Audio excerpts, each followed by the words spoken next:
Evening all. It's the Two Marks Show back again for another evening special. There you go. It don't happen too often, but we are in tonight. Big up to Rain for joining us early doors. Big up to Benji. The Tottenham concept is in the house now. Maybe I do expect other people to join, chaps. I'll just let you know that it is a fan calling show. But before we start, I just wanted to say, as many others have today, rest in peace to I don't know how we describe him, just a magician of a footballer. Terry Dyson has passed away, the Tottenham legend. So basically, just wanted to say rest in peace to him at the start of the show, and thank you for your service, sir. Unbelievable. Guys, anything that you'd like to say on the Terry Dyson front just before we crack on with the football? Obviously knew about Terry Dyson. He's not a player who I ever saw. I'm trying to think if he's ever been one of these. Coity has regularly has our legends come out at half time, and we love listening to them. Of course, yeah. Around my little area where I am. So I don't know if Terry Dyson's been one of those guys, but what I'd say is, following on from what they recently did with some of our younger legends, not some of the older legends. Our club needs to sort of be embracing some of our history a lot more than we have done in the past. We need not just the odd appearance at half time. These guys need to be around the club. They need to be part of the club, and we should absolutely, it should be lauded because most of them have achieved more than our current players, right? So yeah. Well, who was it? I was just listening to someone on Last Word on Spurs, and apparently there's only two of them are left from that double winning side back then. I believe it's Les Allen and, please don't be wrong, Mark, Cliff Jones, I believe. But yes, rest in peace, Terry Dyson, and thank you very much, sir. That's all I can say. Benji, did you want to follow on with anything, or are you okay? I think Rain hit the nail on the head, mate. I mean, look, it's from a legendary team. It is sad, it's one of those things, unfortunately. But I'm sure thoughts go out to his family and all that. It must be a pretty tough thing, and like I say, such a legendary figure within the Tottenham sort of community. So it's very sad. It's not great, mate, is it? Fair play, mate. Fair play. Welcome, Dan. Hope you're well, mate. Thanks for joining us. We haven't really got going yet, Dan. Just talking about Terry Dyson and that. Anything you'd like to say, Dan, just on that front, or are you happy with what everyone said as, following on from that? I'm not really the person to talk about stuff like this. Fair play, mate. Happy with what everyone else has said. Yeah, man. Fair play. There's nothing wrong with that, Dan, at all. Big up to everyone in the chat. I will scroll through your comments as we get going and get talking. Hasten to say it's been a busy old day, as they say, on the Tottenham tubes. Savinio, we're nearly there. Well, we are there. We got Here We Go. There you go, people. We got Here We Go from Romano. Marmoush, nearly there. We haven't got the Here We Go yet, but we're very close to Marmoush. I've seen people talking all day, chaps, about Savinio's costing this and Marmoush is costing that. It's got something to do with what Marmoush's extra payment is that goes Yeah, back to that's right. transfer So or something? Marmouche has got a 15% sell-on clause. So the Okay. reason why it looks like we're overpaying for Savinho is to lessen the blow for Manchester City with Marmouche. So they'd have to pay less, obviously, to Eintracht for him. Which is why I'm absolutely convinced that Marmouche is also a done deal. I know there's no here we go yet, but listen, there's no. I'm not sure how much evidence there is of this, but if you think about it, it kind of makes sense, right? It kind of makes sense. So, yeah, hopefully it comes through. Yeah. Rain, your thoughts on? I mean, Marmouche has been dropped in the conversation, obviously over the last couple of days, and he's been mentioned over the last few weeks. But surprised at Spurs going for a double deal of Savinho and Marmouche. Yes. If I'm honest, I am surprised. I'm surprised I've got them out. I do. I'm very, very happy that we're getting some depth into that forward line. Yeah. And both of these players at one point in their career have absolutely demonstrated that they've got it. They've got what's needed. Nothing in life is without risk. You can sign Alan Shearer at age 28, and there's Manchester United signed Andy Cole, didn't they? It was an absolute goal machine at Newcastle. Mm-hmm. And then, he wasn't a flop at Man United, but he certainly wasn't scoring 30, 40 goals like he was at Newcastle. I've seen some brave people sticking their head above the parapet and going, the numbers for neither of these two players are good. And it's true. It is true.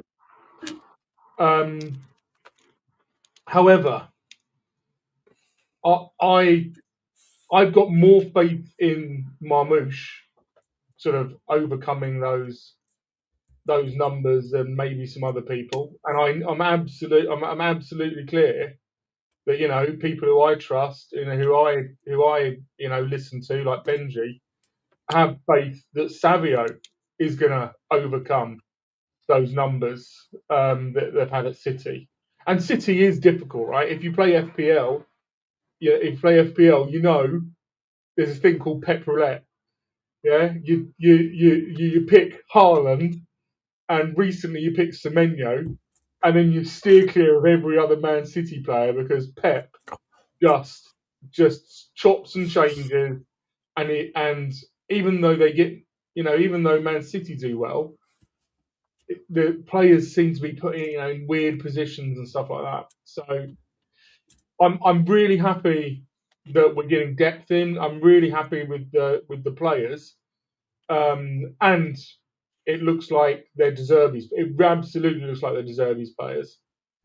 We're going to need, the proof will be the proof of the eating will be in the the proof of the pudding will be in the eating, right? Yeah. Do they hit the ground and deliver? Time will tell. But I'm happy that we've got numbers because I'm just gonna go. I will stop because I was going to be so disappointed if we did all the good work in the defence, in the midfield, and then left ourselves short of numbers, if not quality. Yeah. It was, and they've at least dealt with the depth problem, and the quality will come out. The quality will appear or not. Yep, fair play, mate. Fair play. Can I jump in with some numbers, boys and girls? Of course you can, mate. Of All course you right, can. lovely. Right, Big so up with to Marmouche, Teslim as well. Big up, man. big up, buddy.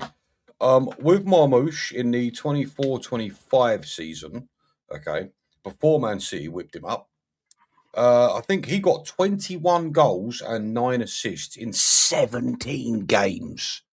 I repeat, 17 games, right? Unbelievable. So we know what we're getting with Marmoush, right? And I will just say, if you look at his minutes at Manchester City, it's not great. Now, what I really want to focus on for a moment, right, just for a moment, is our boy Savinho.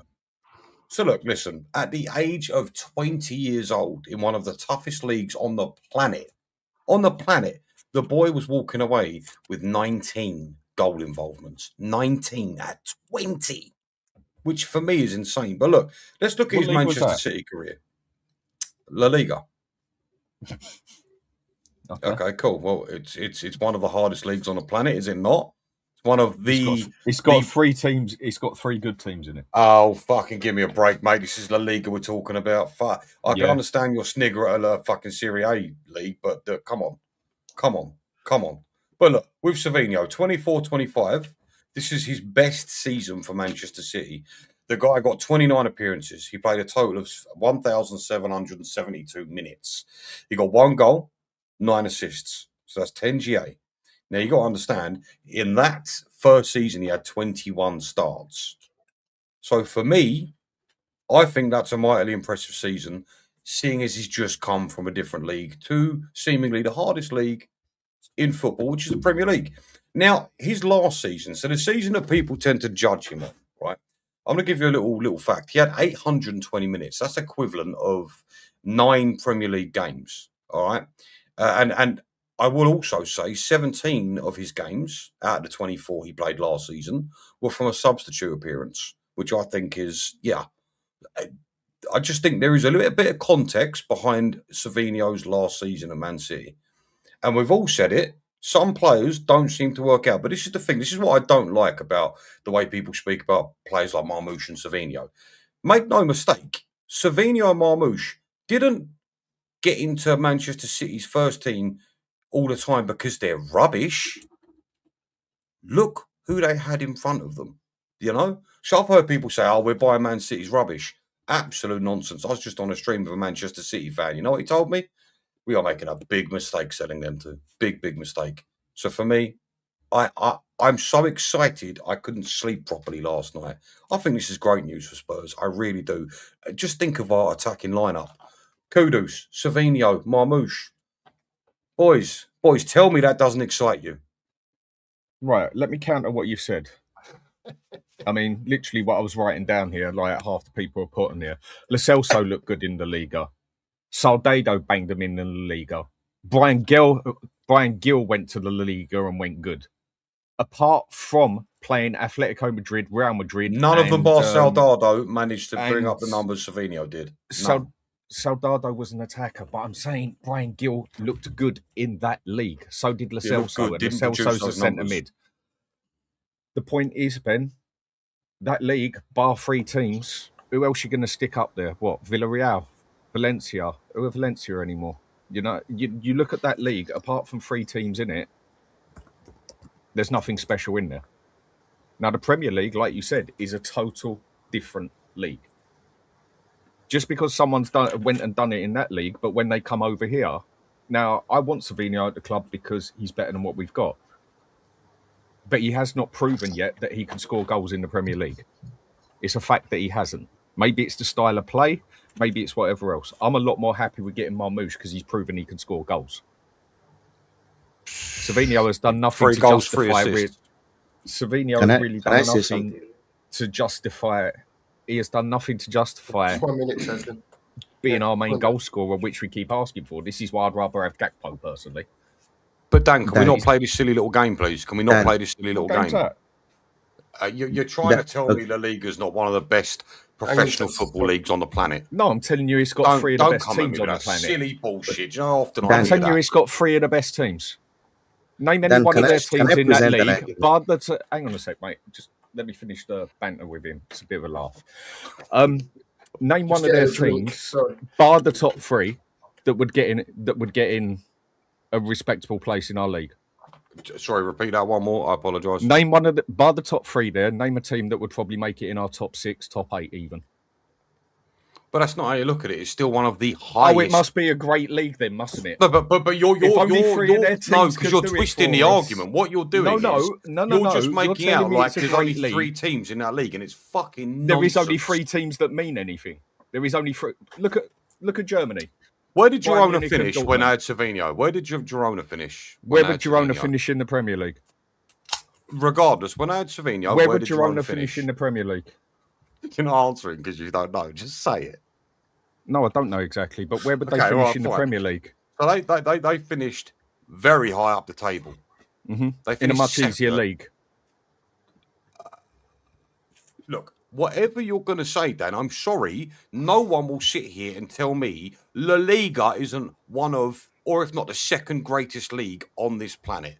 And by no means number 3 at the moment. It's actually rated number 3. All right, well, semantics, fine, number 3. But regardless, it's still one of the hardest leagues. I don't care if it's got fucking 2 or 3 teams. Doesn't matter. I mean, Jesus, look at France.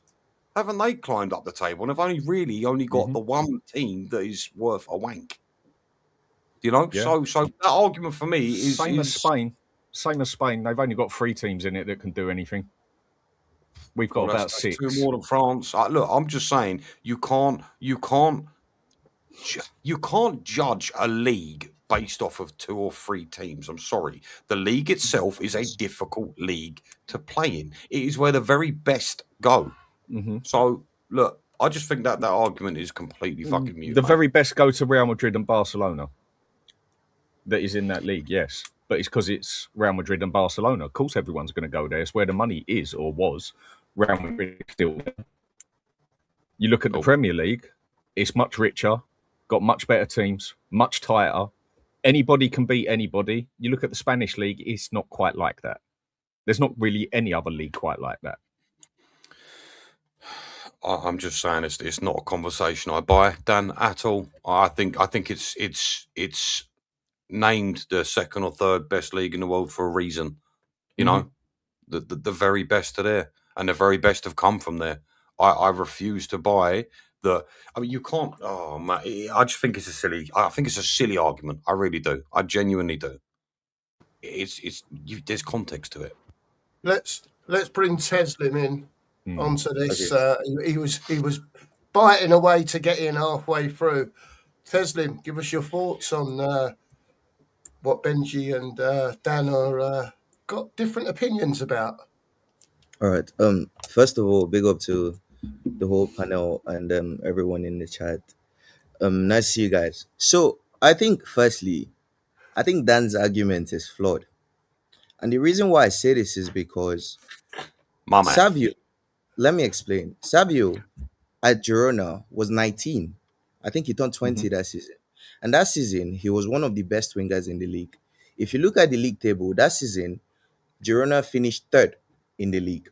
The following season, they finished 16th. Last season, they got relegated. Savio was one of the players that was removed from that team. So you're telling me they went from 3rd to relegation. Now, he came to the Premier League. The season before last, if you check his data on Data MB, he basically covers everything except from his non-penalty goals. He was exceptionally good in his first season for Manchester City. The issue with Savio that we all know is that how many goals did he score? I gave you the numbers, Dan. That's exactly what I'm saying. Except from his non-penalty goals, I can bring it up here. I can send it to somebody on WhatsApp. If you check it, or maybe even the host can check it himself, and everybody will see it here. If you check it, he covers basically the whole map on the Data MB stats. Last season was an issue for him because he had injuries. His data doesn't even come up on Data MB last season.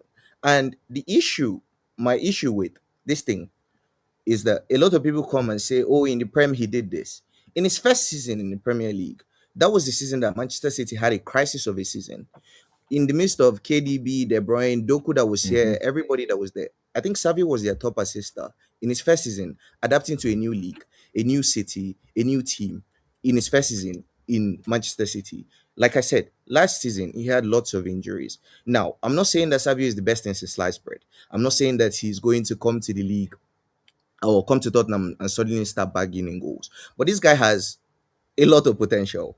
He has everything, in my opinion, except from finishing. Scoring goals. Yeah, And yeah, what do we that's need? his biggest issue. And what do we need? What do we need? We need good attackers. So And you've let me just explain told. to you, So you Dan. just told me we need everything. Let me He's got everything explain except to you. finishing. Let me Sorry, go on, explain mate. to you why I feel like this. You have to look at, like Benji was saying, you have to look at the unit more than the individuals.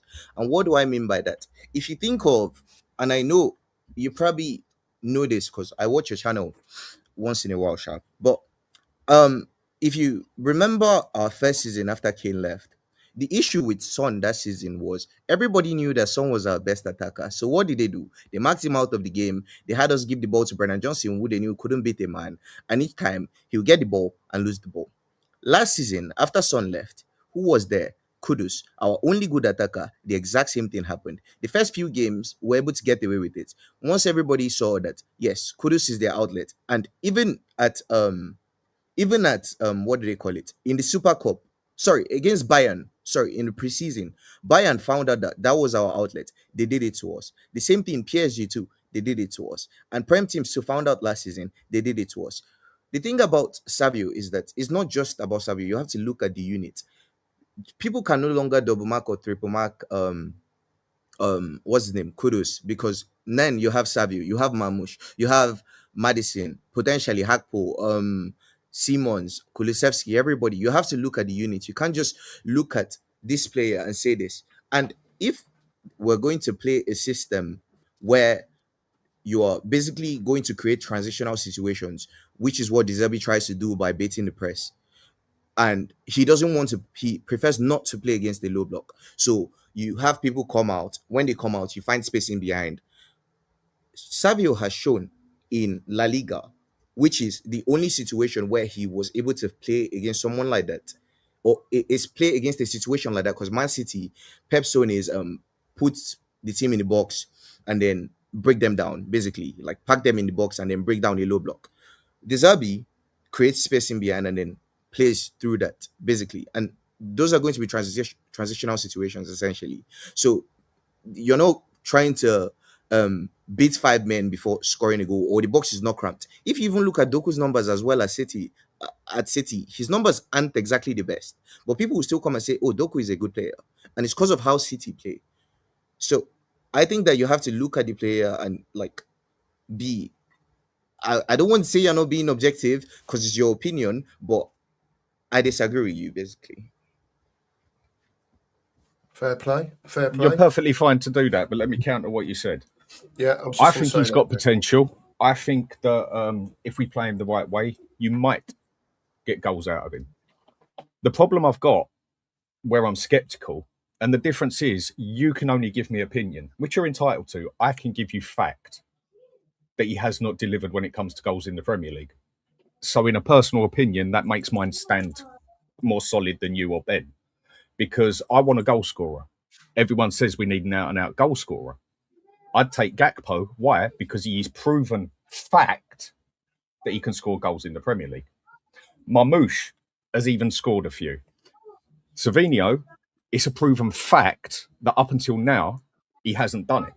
So hopefully, De Zerbi can change him, and hopefully he can put it in the back of the net, because that is what we desperately need at Spurs.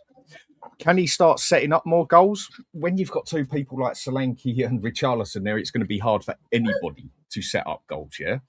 But at the end of the day, he is not a proven goal scorer. And for me, for 85 million for a proven goal scorer is a bit much, but I rate him higher than Tell. So I'm happy that we got the player. I'm just very sceptical of what did we get him for. If we've gone and got him to be our goal scorer, what is there to justify that he's a goal scorer? The Spanish league is significantly easier than the Premier League. It's got 3 good teams in it, and the rest of them pretty bang average at best, by the odd one here and there sort of thing that might stand out for a couple of games or maybe a season and then just totally disappear. Like you said, who he went to when he left, they disappeared again. You look at the German league, 2 solid teams in it, the rest of it doesn't work. French league, same. Dutch league, same. The Premier League is the hardest league in the world for a reason. And in the hardest league in the world, when it comes to goals, he hasn't delivered. And that's a fact.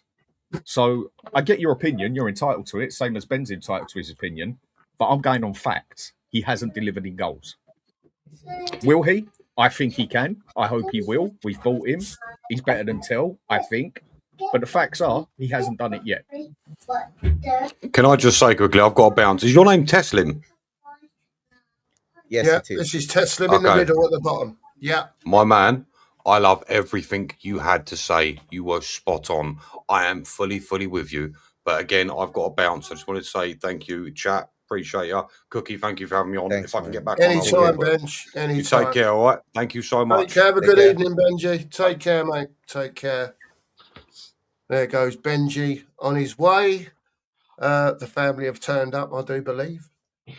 Have a good evening, Benji. Go on, Rain. Go on, mate. Dan, I'm as sceptical as you, right? And I'm exactly the same as you. But like I say, Dan, I'm sure you agree with me. We needed a money ball window. We needed a numbers window. We need numbers, right? And and quite a lot of those numbers are goals.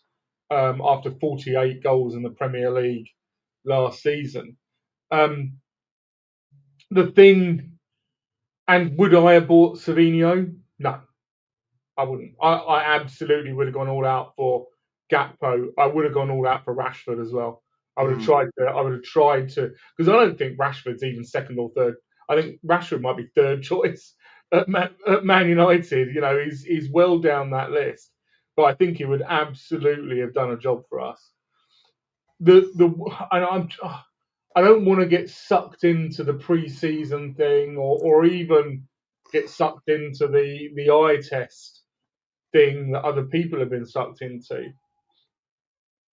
But, and this is the classic case of ignore everything that I've just said before the but. I've looked at Savinho during pre-season. Yes, I don't think he's going to score us goals.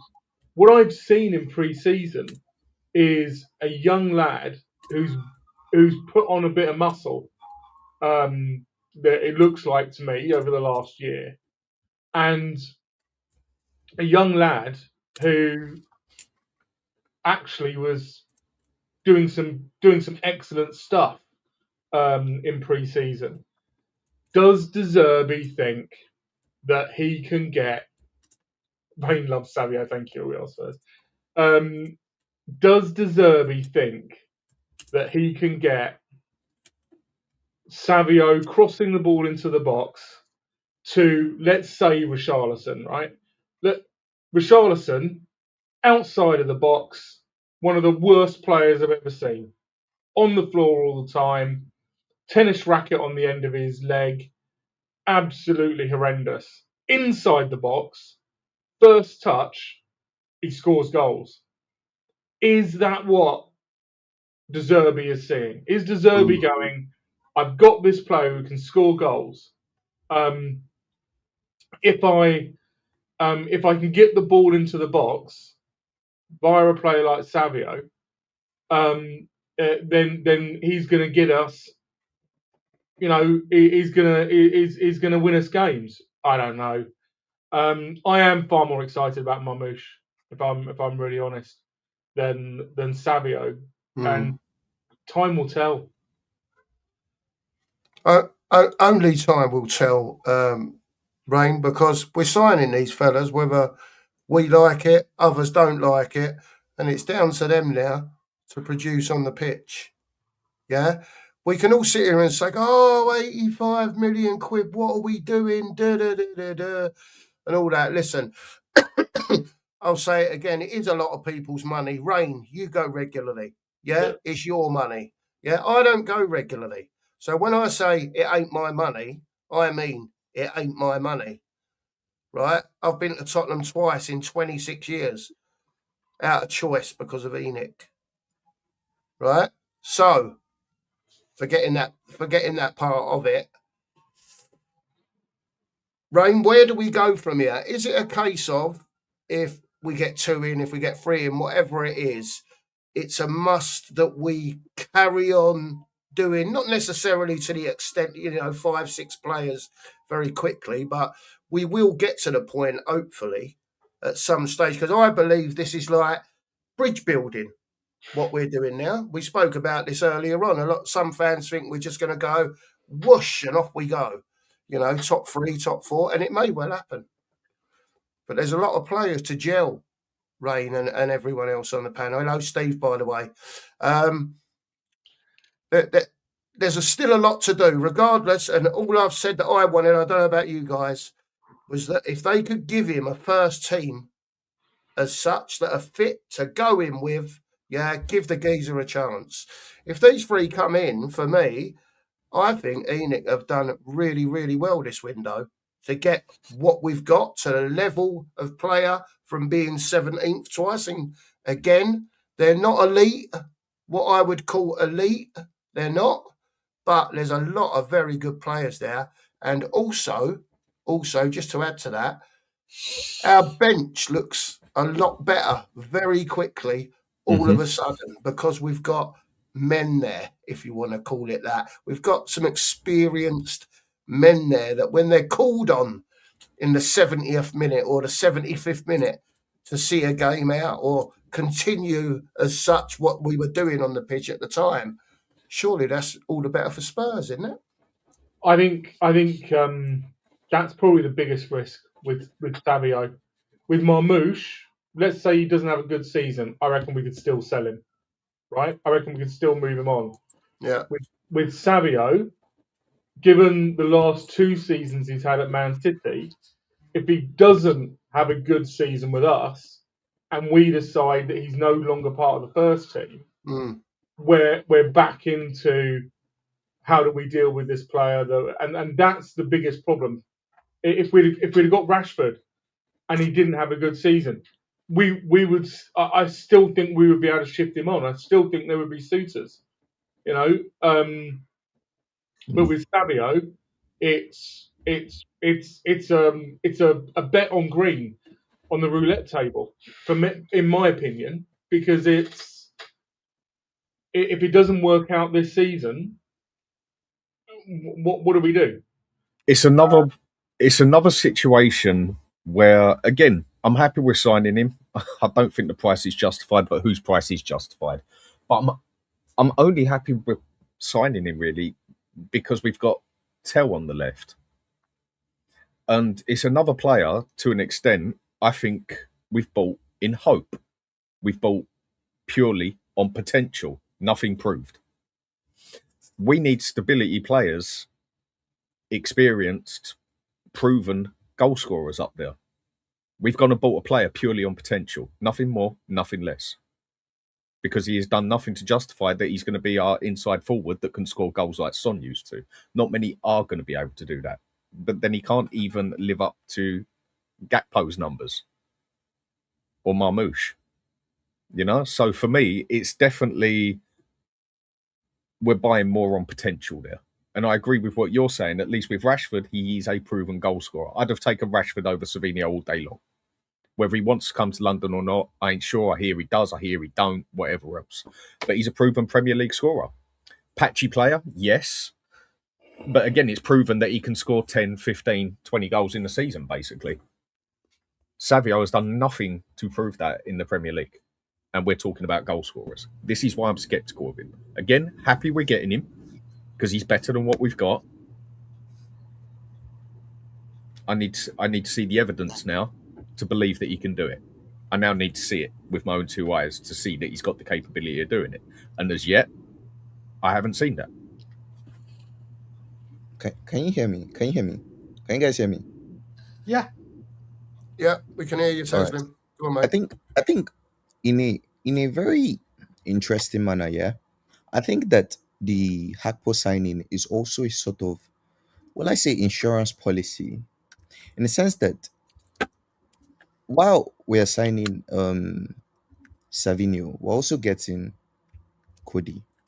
And if it doesn't work out, you have somebody that, like Dan said, has been there, done it. I mean, this was a player that was in a title-winning side just 2 seasons ago in Cody. So I feel like there's also that backup. Like, while Savio is a gamble, yeah, he was someone that I wanted straight out of Girona. I thought the price that City got him for was insane considering what he had done.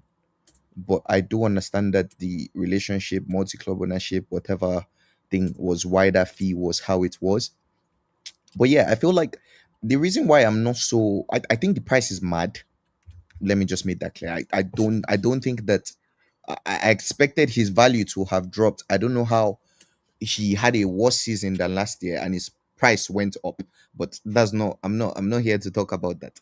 But anyway, I I, I do feel comfortable with it just because I know that if things go south, there is Cody potentially to fall back on. Do you get? But I feel like this guy is that high risk, high reward signing. Like what Krupi would have been, like, yeah, he has only had one season, 13 goals or whatever, and you don't know how he's going to go. But if he bangs, he bangs. So it's like that high risk, high reward thing. But I feel like 85 million is crazy, but it is what it is. We need to stop watching Tell and Co every week. So I take it. I'll take it. So Thanks, Taslim. Thank you for that. Brian's in the house as well. Brian, just before we come to you, I'd just like to see what Steve thinks. Steve, are you there? What are your thoughts on the conversation, mate? Where are you at with it all?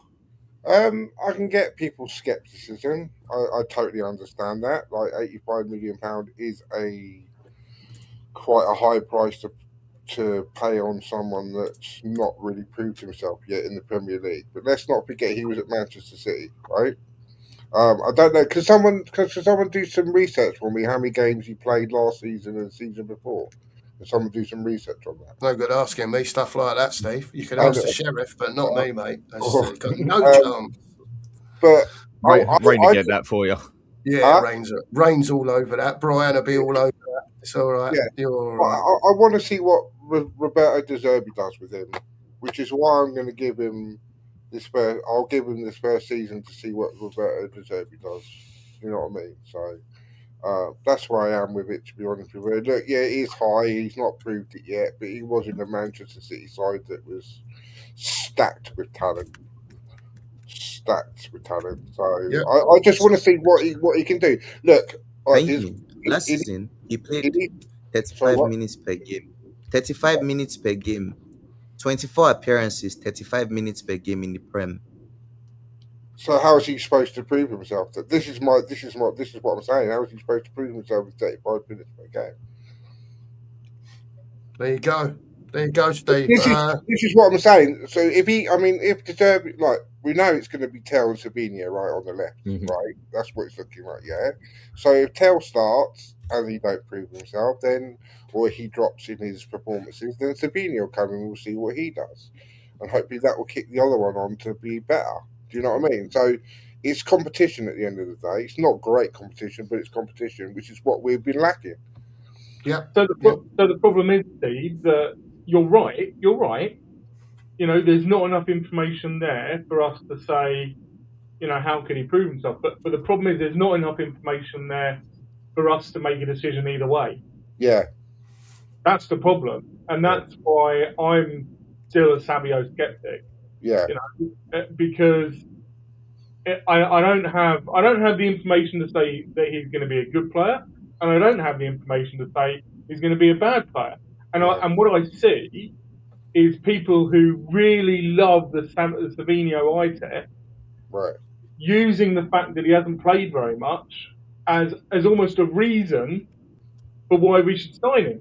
It's, you know, he didn't get minutes at Chelsea, he didn't get minutes at Man City, therefore he needs to come to us, and he will. And it's just there's no. It's all about belief. Yeah. I don't think that is a fair analysis. Like I said, at Girona he had minutes. His first season at City, he did decent in the Prem. He did decent, and I just checked it now. In the Prem that season, he played 61 minutes per game. Last season, for more context, he kept on having injury after injury. So even the 35 minutes, he's coming back from injuries for the 35 minutes per game in the Prem. So you have to, like, while I understand where you're coming from, like, the sample size isn't necessarily the biggest. And I mean, if you're playing 61 minutes per game, okay, that is okay. It's one season in a season that I'll Manchester come back. City Sorry, I'll come back. Let's call my parents. All right, mate. No worry, Brian. in a, in a season that Manchester City were terribly bad. That's understandable. But I don't think that it's just the eye test. Yes, he passes the eye test. Everybody loves watching this guy. He's interesting to watch. He's the kind of player that I'm excited watching him. But that aside, he like it's not like it's just fit. There's only so much to go over in his career. In his career, he has only had 2 significant seasons. That was the season at Girona and the season, his first season at City. And like I said, last season he had so many injuries and played so little minutes that his data isn't even on data MB. So you can't even see last season. It didn't even come up because there wasn't enough sample size for them to put his data there. Because So he was that's what I'm injured so much. Yeah, Because he had that's so what I'm many saying. So we're injuries. going off what he has That done. doesn't not make just it sound any better, mate. That makes it sound worse. I'm just saying that I'm just saying that we're not going off like what could be. We're going off what we've seen. It's not hope. It is what we've It is seen when hope. he's played. No, it's Well, not. in the Premier League, we have not seen him be a consistent goal scorer in any means or manner. That is a fact. That is a fact. Yes. Yes. I agree. So what we need is a goal scorer. So going off facts again, we're living on hope that De Zerbi can turn him into the player that we want to be a goal scorer up there, because we haven't got any real goal scorers up there. And we are basically hoping that De Zerbi can make something out of him of what we have not seen of him in the Premier League. We've seen it in the Spanish league, like I stated, bar Real Madrid, Atletico Madrid and Barcelona, none of their teams would do very well in the Premier League, most probably. And with that, Brian Gill went out there and done good. Lo Celso looked like a different player out there. So comparing it to another league and then going into the Premier League are 2 different kettles of fish. We know that, yeah? So again, the argument is, I don't think anybody is saying they don't want him. I'm not saying that either. I've just got my skeptics of him because he has not delivered as a goal scorer in the Premier League. And that is a fact. I'm just hoping De Zerbi can make something out of him. And then the fact that you mentioned how many injuries he had doesn't make it sound much better. But again, we all know you can have a dodgy season. But 85 million for someone to be like a goal scorer to get 10, 15 goals a season, which we desperately need, I'd have rather gone and put the money on the table for Gakpo because he has proved he can at least get double figures in the Premier League. It makes more common sense to me. Isn't Gakpo still coming in though? That's all. We don't even know if we put in a bid for him. It's all words. That one's all words. I mean, the thing with Savinho, can we not give Savinho like a reset and say, all right, he hasn't proved it yet, but let's see what De Zerbi can do with him? That's exactly what I just said. We've done it with Gray, we've done it with Tell, we've done it with Odebear, and obviously they, Bergbow to an extent, and they haven't obviously hit the heights, if you like. But I'm just willing to give him a chance to see what happens. If it turns out to be a flop, then it turns out to be a flop. Then we get rid, don't we, next summer? Yeah, I think that's exactly what I've just said. Yeah. Basically, hoping that De Zerbi can make something out of it. I haven't said he's going to fail at Spurs. I'm just saying by what I've seen, isn't the sort of one I'd have looked at, basically. Because, again, we need a goal scorer, and he hasn't done it. Not in the English Premier League. Yeah, Dan, best case, I'm not seeing De Zerbi converting Savinho into a goal-scoring winger. Best case, I see him converting, using him as an assist machine. And that's best case. I cannot, having an eye for goal is something that you've got or you don't. It's not something that can be easily taught. You can teach players, you can teach players a lot of things. You can teach players about turning, you can teach players about control, you can teach players about having awareness. Okay, and yes, they then need to apply it, but the one thing that it's almost impossible to teach players is having that killer instinct. It's having that instinct to put the ball in the back of the net. And Savinho, even at Girona, didn't show that. So he's not going to give it, which again is why I would have just gone for Rashford or Gakpo, because I agree with Dan. I think on the wing, we need 10 or 15. We need somebody to be scoring 10 or 15 goals. supplement the striker that we've got, scoring 15 to 20 goals, hopefully, right? So I think best case, he becomes an assist machine, Dan. Then we need someone for him to assist, don't we? At the moment, we're complaining about scoring goals more than anything. Yeah. Okay, he comes in as an assist machine. He needs to now assist Richarlison and Solanke at the moment. That doesn't look very bright either. And again, people were saying they want goals. It doesn't look like the man that scores goals consistently, but hopefully De Zerbi can change his style of play and we can get something out of him. I think that's... Go on, Steve. Go on, mate. Do you think we'll get more goals from midfield this season? Now we've significantly improved our midfield. We'll have to, Steve. They're not goal scorers. Tonali is not a consistent goal scorer. He never was. He's a deep line playmaker when you're playing properly. There you go. So where do the goals come from then? Where do the goals come from if Savinho ain't scoring them? If Marmoush comes in, let's say he scores 15, 20 goals, just be optimistic there. And Kudos don't score many goals either. So where are we going with this then? We're all saying, that team don't look so bad. A lot better than last year, but where are the goals coming from? I think they're going to spread it across the team. And the perfect example that I can give, because I did an analysis of this recently, that's why it's so fresh in my memory, was the 22-23 season when Arsenal finished second for the first time and they had Jesus as the 9. Jesus had 11 goal contributions, but if you look at the others around him, they had like exceptional numbers. Saka, Odegaard, Martinelli, they all had very good numbers. I think that while we've had Kane and Son in the past, we can't replicate that.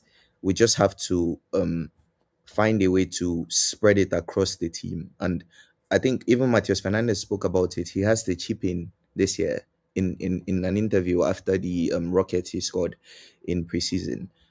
So I feel like this is going to be one of those seasons where everybody has to chip in. The defenders have to chip in. Everybody has to chip in.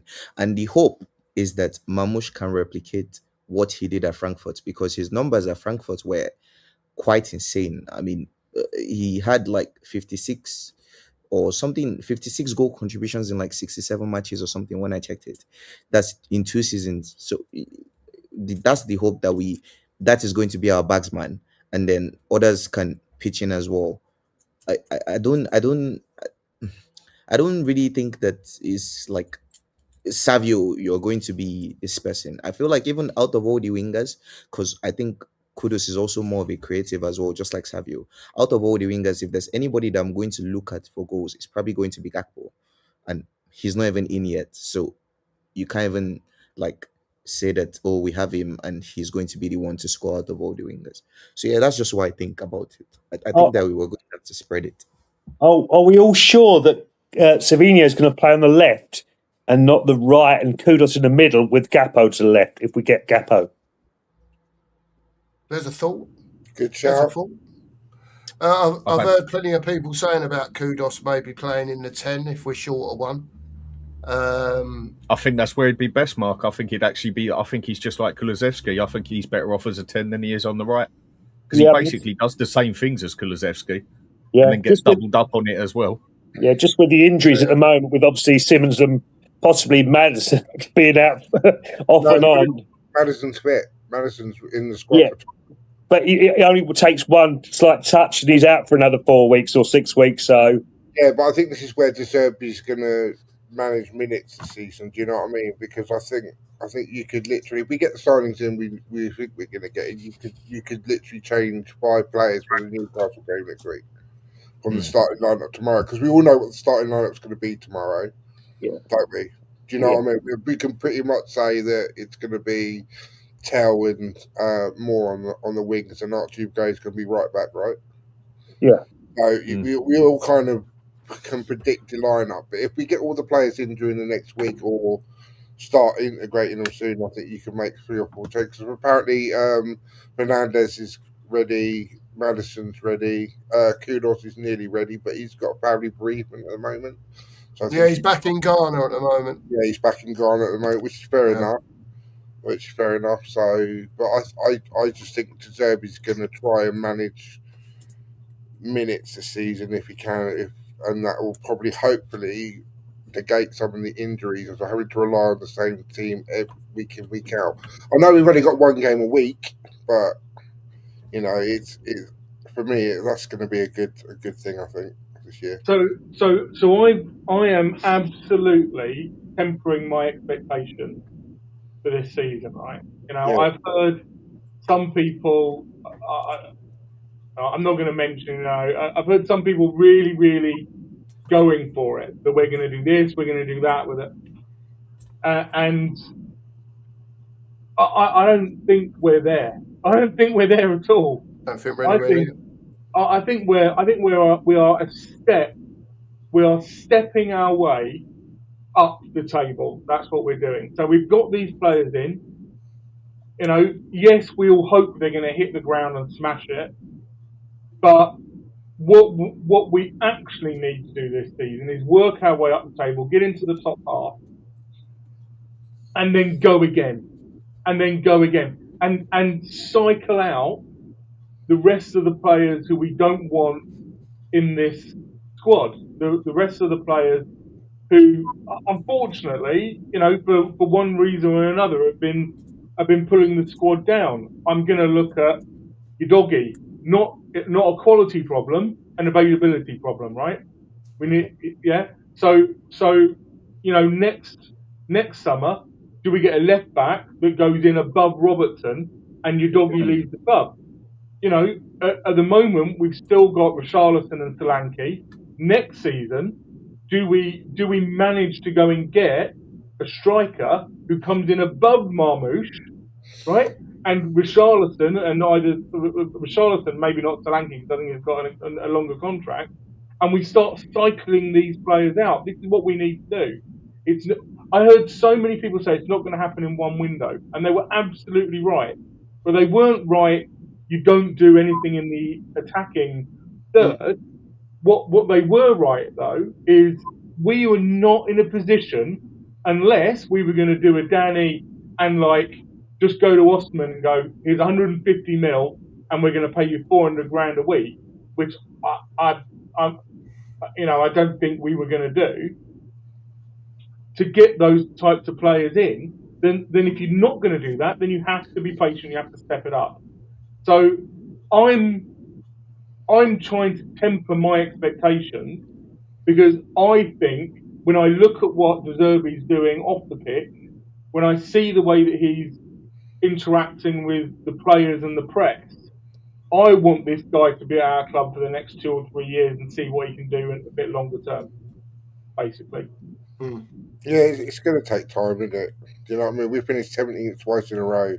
You know what I mean? Some fans need to temper their expectations, and we just need to. But it doesn't work like that, does it? Let's be real here. Yeah. If we get Marmoush, how much have we spent? And Gakpo, how much have we spent? Well over 300 million. Yes. Yeah. People are going to be people. I mean, I said with what we bought, I'd take an 8th, 9th sort of thing.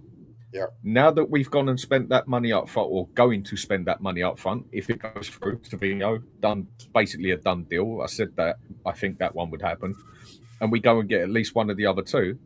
People are going to be expecting higher. People are going to be expecting 5th. People are going to be expecting minimum of 6th.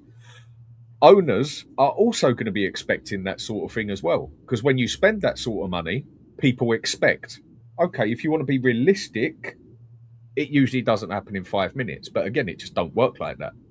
People expect because big money has been spent. Owners will expect because big money has been spent. Even though we all know this could all fall on its arse for the first 6 months, and then we start getting into shape. Because about 9 of those players on the pitch in that first team now have never even played football with each other. Have they even played? De Zerbi's style? Is he going to start off very simple so everyone can settle down and then start milking his style of play into it? We don't know. We're going to have to see it. But once you've gone and spent over 300 million on players, people are going to be expecting yesterday. People aren't going to be very forgiving. Spurs fans aren't forgiving anyway, if we're going to be honest. We're one of the worst ones out there for not being forgiving.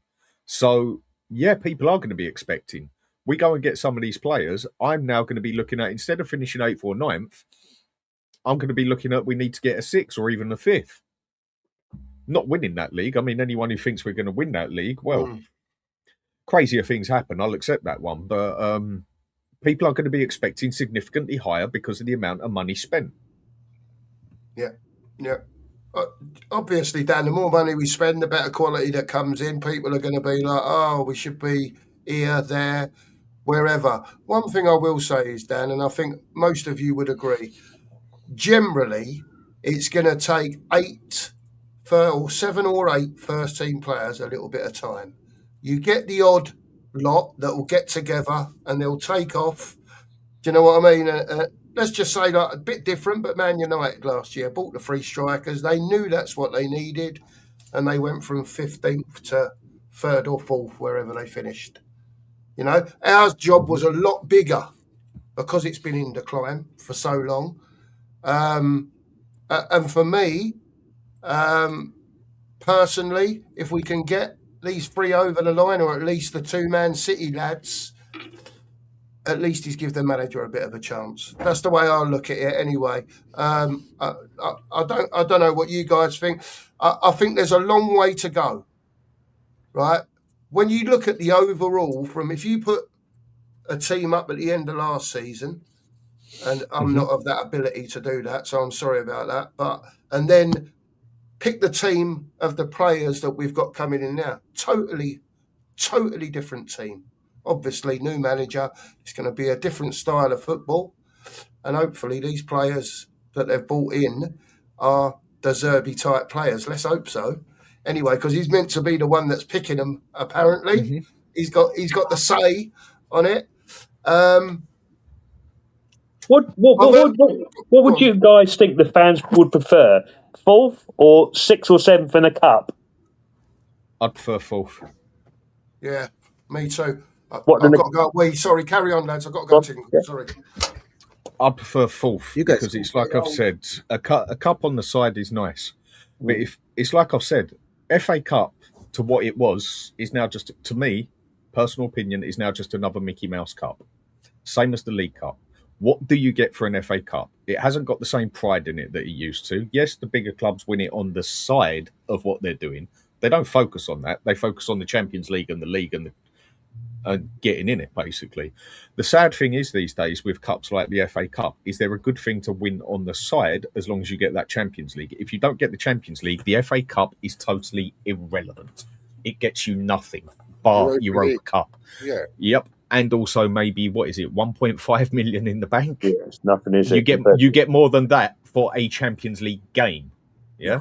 So if you want to progress your club and you want to build your club, you need to focus on top 5. It's basically top 5 for Champions League now, isn't it? You need to finish in the top 5. And in that aspect, I repeat myself 1,000 times here, where are you going to get further as a club? Where are you going to get better players? Finishing in getting in the Champions League for 5 years on the trot, or finishing 10th and 5 back-to-back FA Cups. Okay. Big players are not going to come to a club because they've won 5 back-to-back FA Cups. They are more likely to go to a club who has got significantly more money because they're getting in the Champions League and they are in the Champions League. Players don't care about playing in the FA Cup. They want to play in the Champions League, even if they're not going to win it. So the FA Cup and the League Cup now, sadly, they've turned into little side contests that look good on the side. Now, if you can get in the Champions League and win a cup, brilliant. Yeah. No two ways about it. But if you don't get in that Champions League, it's very hard to progress. Look at Newcastle, fallen to shit, haven't they, basically, because they didn't get in the Champions League, even though they won a cup. You know, the cup's pretty much irrelevant. It's done nothing for them. They've lost their 3 best players, but they won a cup.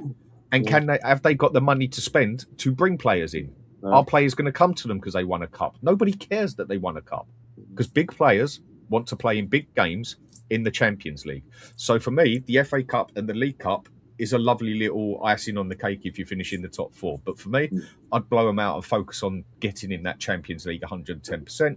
Then we've got more money to spend. We can attract bigger players. We can progress the club further than winning an FA Cup and finishing 8th or 9th.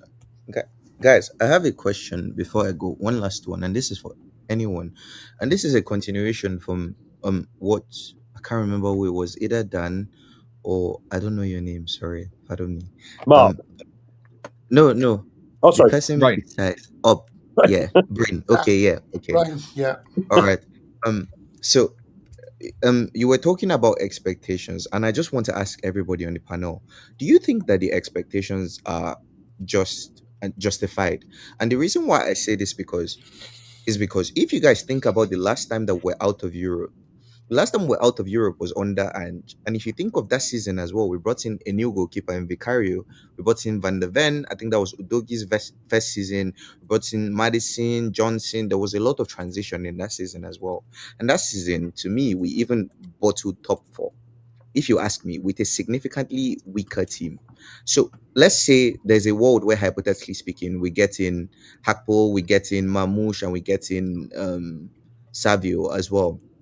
And we have all these players. Now we don't need to rush Kulu, Simmons, Madison, the depth and everything, the potential of this team. Do you guys think that the pressure isn't, do you think is not justified? Or what's your take on that? What I will say about that season... Sorry, for more context, yeah, there are 9 teams in Europe, so nearly half the league is in Europe. Tottenham Hotspur are playing 1 game a week. 9 teams Europe for the first time ever, and with all these things that we've done, we have 2 players in basically every position except from right back. So yeah. Okay.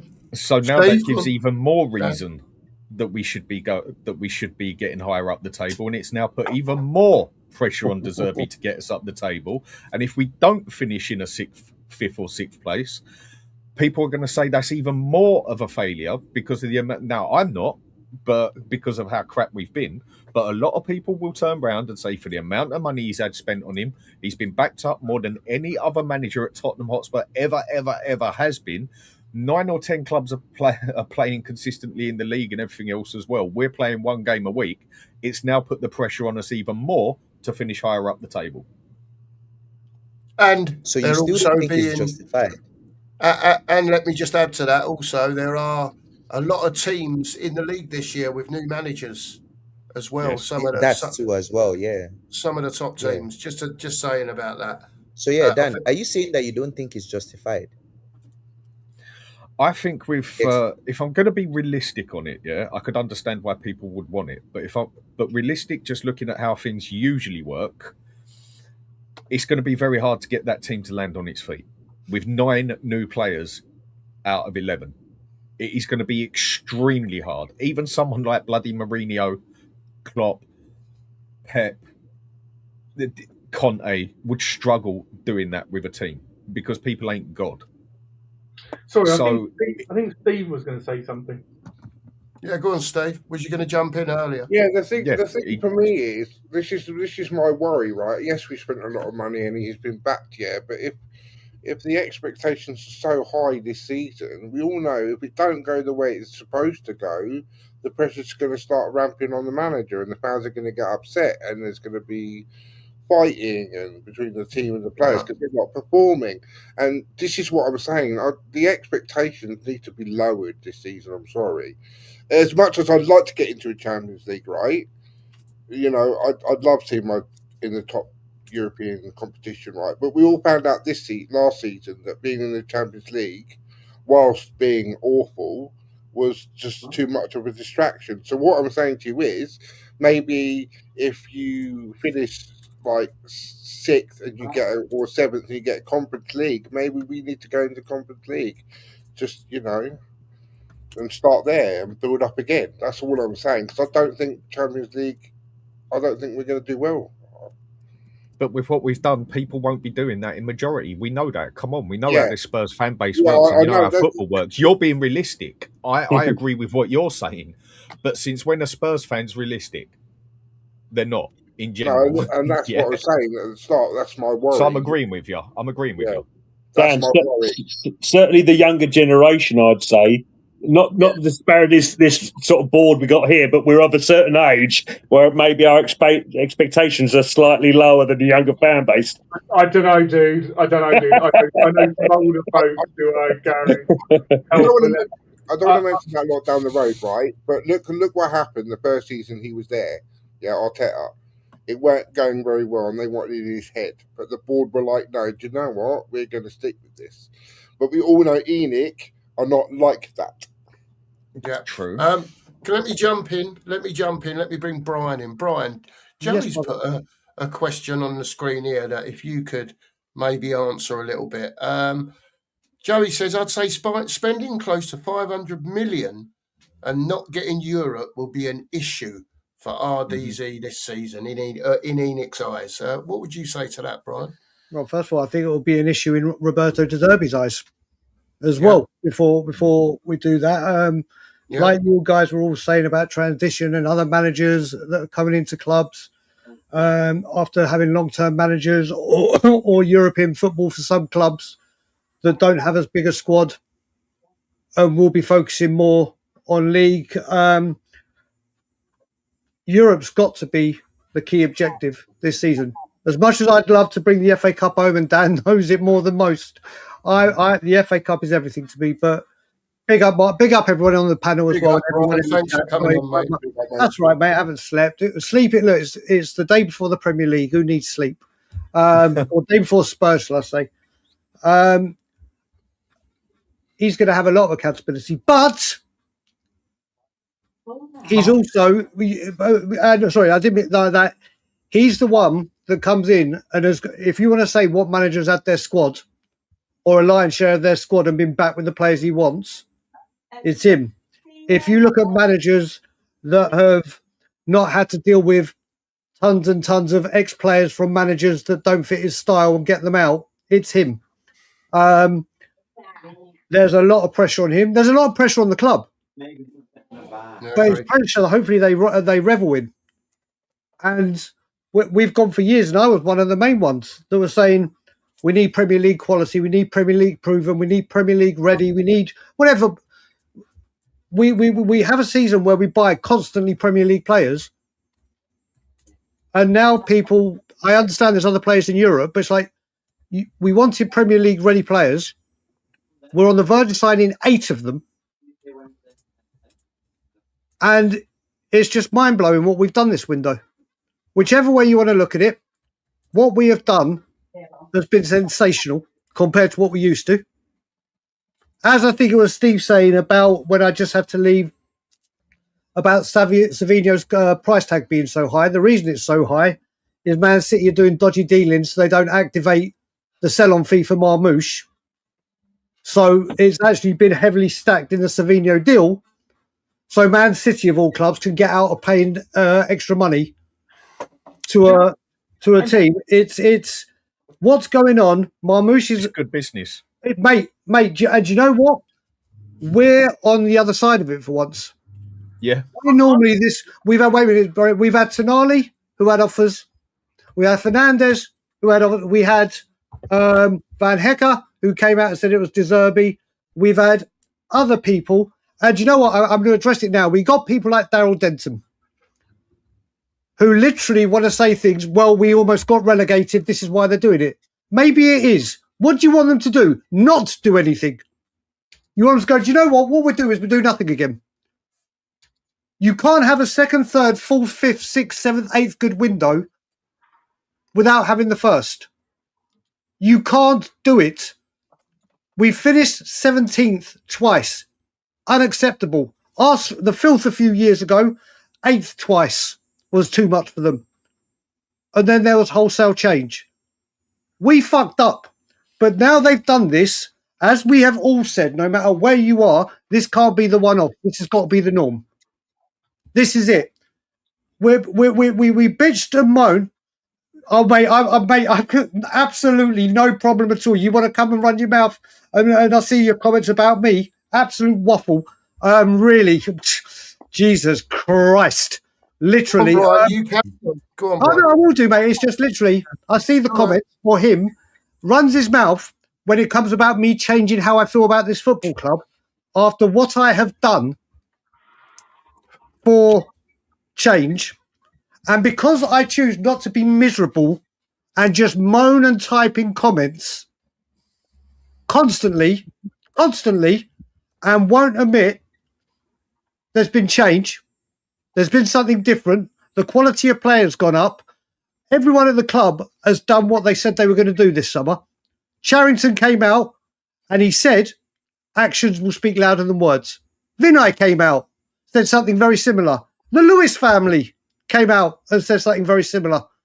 Straight away, I came on all channels. Yeah, waffle, yada, yada, yada, blah, blah, blah. We've heard it all before. Wage structure. We wanted to pay the big wages. Done it. And about to do it with 2 new players coming in. And possibly Cody and possibly more. Break the transfer record. Smashed it twice in 48 hours. Sign players to long-term contracts. Get rid of players that don't have a future here and be prepared to take the hit to clear room to bring in them.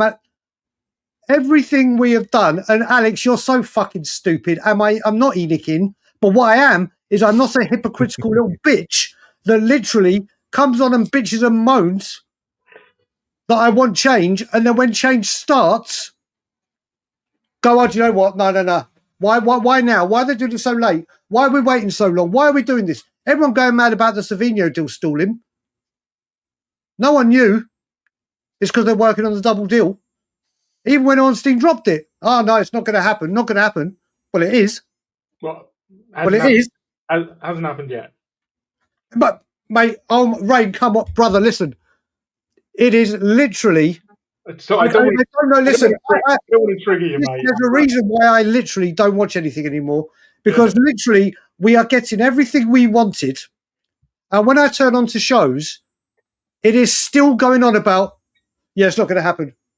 Well, this won't happen. This is going to flop. This is all this is why I take a step back now, because I think the problem is that there's a tendency on YouTube for people to want to go to the extremes and not want to be in the middle. And like you hear what me and Steve are saying, and we're going, we want our club to step up. We don't want people to be, hyperbolic. And I know what the stadium will be like if we have a you want to talk about cherry picking, Darryl, and then you bring up the Bravka. Priceless. Go on, sorry, Ray. What I want is for us to be able to climb our way out of the hole that we've been in. I'm not actually sure. I don't know why Darryl went for you, because I don't. No, he's done it, and he wants to talk about Frank. But like a real man, I come on the screen. I own my problems.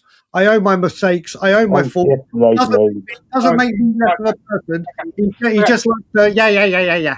What I'll say about to Darryl is, Brian's been advocating for this for bloody years, right? He's the one that started this change, James Enoch and that, to act like an actual big club and do something like, and now we're seeing it. So now he's like, do you know what? Actually, I'll give them their dues this summer. They are starting to change, But what he also wants to say is, like, he wants to see it more, like everybody on this panel, and like anybody that's over the age of say 30, saying we want this to continue because we want to get out of this blooming hole that we've been in for the last 2 years. What you got to remember is, and a lot of people, like, we finished 17th twice. Right, we are not at the stage where we can be fighting for titles yet. We need to build and build and build over the next few years, and with the same manager, they need to stick with him. Otherwise, it's just going to go down the pan again, and Enoch will do what they've done, and they'll pull the plug, and then we'll have to start all over again. What I want to see is a consistent building of this squad. We've brought players in. We all know that a Robertson and may not be here in 2 years time, right? So just keep building with the same manager and see where it takes us. And it ties into what Dan was saying. Ties into what Dan was saying. You know, this season, have a good season, get into Europe. If we could get into the Champions League, even better, because that then enables us to go again, right? and we've got money. We've always had money. We've always been a club that's had money. Whoa. Hold up. Usually Hang we on, just let Rain finish, Phil, and then you can come in. usually we just spat No. it. I just want to hear what's going on, innit? I can't see you. Somehow it's breaking up where I'm coming from, innit? That's all I'm saying. Usually the problem is that we just spat it. That's the problem. Yeah. And so we need to climb our way back up so that we can actually spend it on getting the players in that we want. I just hope that, going back to what I was saying about people in the stadium, I hope that we as a fan base, and I make Dan right, it is a hope more than an expectation, that we're going to give this thing time. I said exactly the same to my mate. I remember we're having a smoke out the back of a train station. We just signed this guy, Maurizio Pochettino. I barely heard of him, right? And I said to my mate, I said, I just hope we give this guy some time. And I feel very much the same way about De Zerbi. Agreed. Yeah, sorry. Hello. I'm meant Go to on, have Chesley. gone since. That was absolutely box office from Brian, and I am sad that I am leaving now because things are getting very I'll pick up interesting. Tesla, bro. I thought you had gone. Sorry, bro. I thought you said goodbye before. I was Tesla, meant to, but I couldn't. I had to stay for your speech, if I would call it that. I had to stay for that. But yeah, big up to everyone. I had a nice time. Honestly, I did. And big up to the chat. Big up to everyone. Please, can I plug in my channel? Can I Of course say you my can, channel? Teslim. Go ahead. Go All right. ahead. If you like what I had to say, please subscribe to Not London Narratives. Thank you guys so much, and See you later, bro. take care. We'll see you Bye, soon, guys. Bye. Teslim. You're more There's than a link welcome. in the Bye. channel. Before we carry on, can What'd I you just say? apologise to everyone in your chat because I lost my rag and I don't All normally right, do it. Brian. I just can't take it when little people It's want to come fine. and run their mouths. And now Brian. I apologise to your viewers, everyone that didn't need to hear that, and everyone on the panel. So my bad. Brian, Tes- it's all good, man. I'm It's all minding good. I'm minding my own business and seeing shot guy.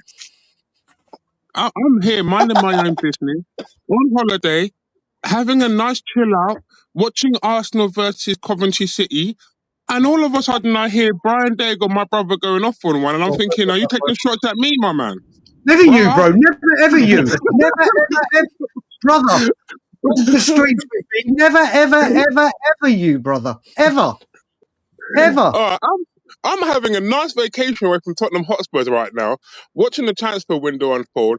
Best summer Spurs have had, by the way, in a long time, right? And that's all I've asked for, is them to back a manager, give him a fighting chance, and they've done it. Fair play to them for it. But I'm going to give you my review at the end of the transfer window, not right now, because the window's still open. And like a movie, yeah, I don't give people my reports halfway through a movie. I'll give it to you right at the end of the movie. Otherwise, what's the point? You'll miss the best bit at the end. So that's why I keep my powder dry. And to everyone else, I'd say keep your powder. Oh. I've lost Phil. Has he frozen on us? Guys, Feel just at the quick, moment in time. But unfortunately, people go from 0 to 88.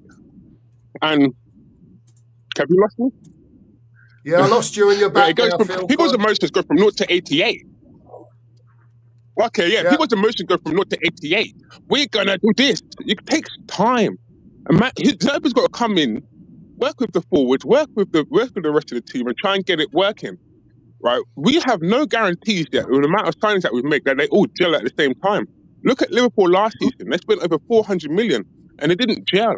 Yes, they had the stuff with Jota, but the team itself didn't gel until way into the season. And that could easily be the same thing with Spurs. So I say to people, just keep it dry at the moment. Let's see what happens. Don't go overboard. One second, Phil. Steve? Yeah, I think what's the biggest advantage we're going to have this season is he's going to have time to work with these players on the training ground week in, week out. I think that's going to be the biggest asset we've got this season, where you don't have to play every 3 or 4 days and like finish one game and prep for a European game. Do you know what I mean? So he's got time. This, and I just hope that. And we've all seen the videos of him in amongst it and talking to the players and explaining everything. So look, let's just see where it goes. I think that's all we can do, right? So I just wanted to also say about what does everybody think? There's probably come out earlier about someone bigger than Marmouche and Savinho earlier. Did you see that?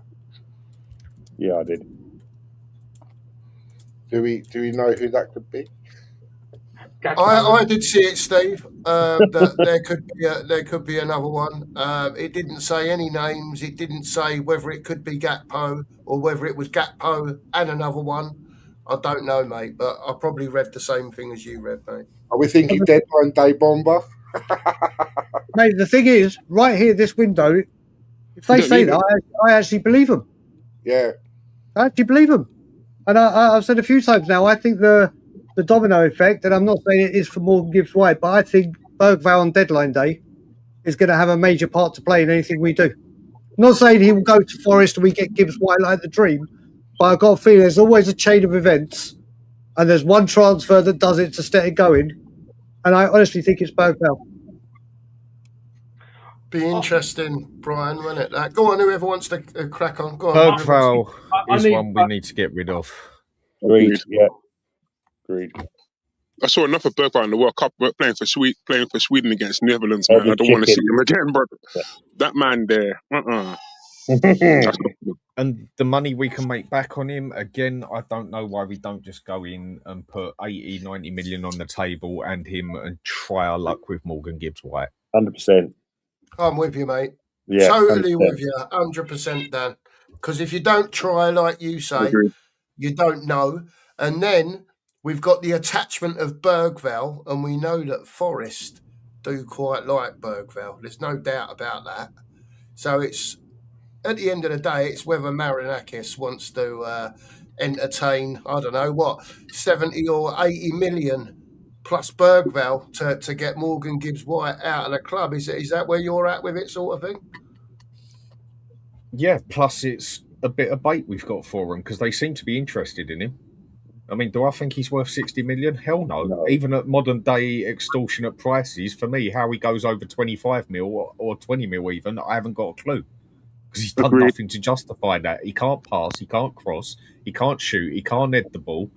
He runs forward with a ball, loses it consistently. Okay, he's a young player. He might come good.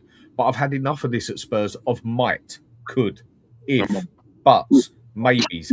I want proven now. And like people know, this is why I've initialed with a goalkeeper as well. I think we could use him as bait. And would it turn Forest's head? Probably not. But again, if you don't try, you don't get. It's no different to being down the pub. You're interested in a bird down there. What do you do? Just sit there all night and look at, do you go up and offer a drink? Well, if you want to try your chance, you go and offer a drink. Otherwise, you get sweet FA, don't you? Yeah, and I think more to the point of it as well now with MGW is if we were doing that and MGW did get a sniff that we were about, I think he'd push for a transfer request this time. Yeah, 100%. 100%, yeah. Forget because of last season he wants to come. If any player is sniffing around Tottenham now and seeing the buzz and hype, you want to be there. And if you get a chance, there was exchange and Forest were like, no, I've got a damn good feeling that Morgan Gibbs-White was saying, I want to be part of this. Last season it was a sinking ship, weren't it? I don't know, Brian. I'm going to say this now. Yeah, One second, Phil.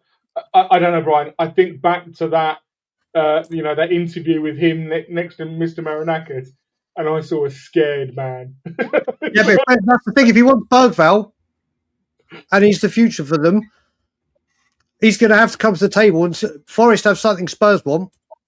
Spurs have something Forest want. And Spurs this season, like it or not, are ruthless. Ins and outs. So if there was ever a time, especially with Maddison and God knows what, mate, security brother, you're probably 100 million% right. But if there's a flicker of a hope that I can find, if I can find just that little gap, ray of hope that Morgan Gibbs-White could be wearing a Spurs shirt, That's like a massive gaping hole for me. Brian, that would be a bomber, though, wouldn't it? Mate, I've said if it comes out and I had work that day, I was like, I feel really unwell. I'll be streaming nonsense. You have people following the flight, I will be all over everything. If people remember when Xavi signed and I missed it, here we go, and I had 15 different ITKs open, and mate, I would follow Morgan Gibbs White like he's the crown jewel for me. The crown jewel. Brian, I remember that. I was watching it, and I was watching your stream, and you went to make a coffee because I think you'd done like 17 hours straight. No, 7 hours. I've done 7 hours. Went for a piss and a coffee. Then coffee comes on, and here we go. 7.5 hours. That was brilliant. That was typical. Oh my God. DK is in the house. Just announcing DK. Evening, Danny. How are you? I'm good. How is everyone doing? Big up, Dan, bro. Danny. Big up. We're all good, Dan. I take it you've have you had a little listening to what? Yeah, I've been listening. What's your verdict, mate? Where are you with it? Oh, with what? there's so with much. The whole thing with Marmouche, with Savinio, with how it's gonna fit into what Tottenham want to do. Is Gatco gonna come? Is there another bomber on top of that one? Wherever you want to go down with it, mate. It's we're all talking about it. So go on, mate. Yeah, I think it's great. I think I look forward to seeing how he line up this season. 1 second. Oh. Wait, Arsenal, mate. Sorry, just quickly, Danny. I don't know if this is true, but it looks like Guimaraes has just got a grade 2 hamstring injury and is out for 6 weeks. I don't know if it's legit. I don't know if it's legit. He wasn't on the bench. He's been ill now, apparently, hasn't he? Guimaraes, he's been ill. So they said, anyway. What, you mean like Savinio was ill? Say that again. Yeah. Sorry, Brian.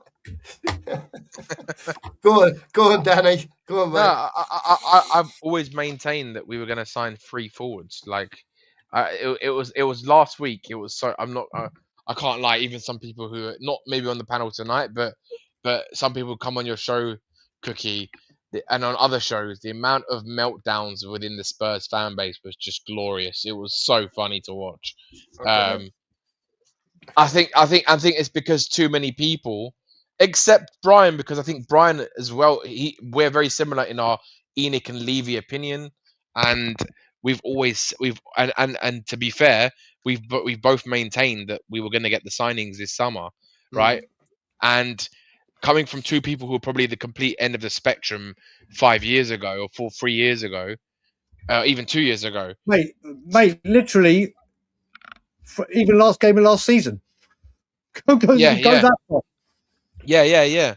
But so like to kind of go from that to seeing, I get everyone's pessimism and I get everyone's post-traumatic Spurs disorder. I get it, right? But I think people just don't want to allow themselves to see what's actually happening in front of them because of what's happened in the past. And I think that's just what it is. I expected 3 quality forwards to come in, and I think we're going to get 3 quality forwards.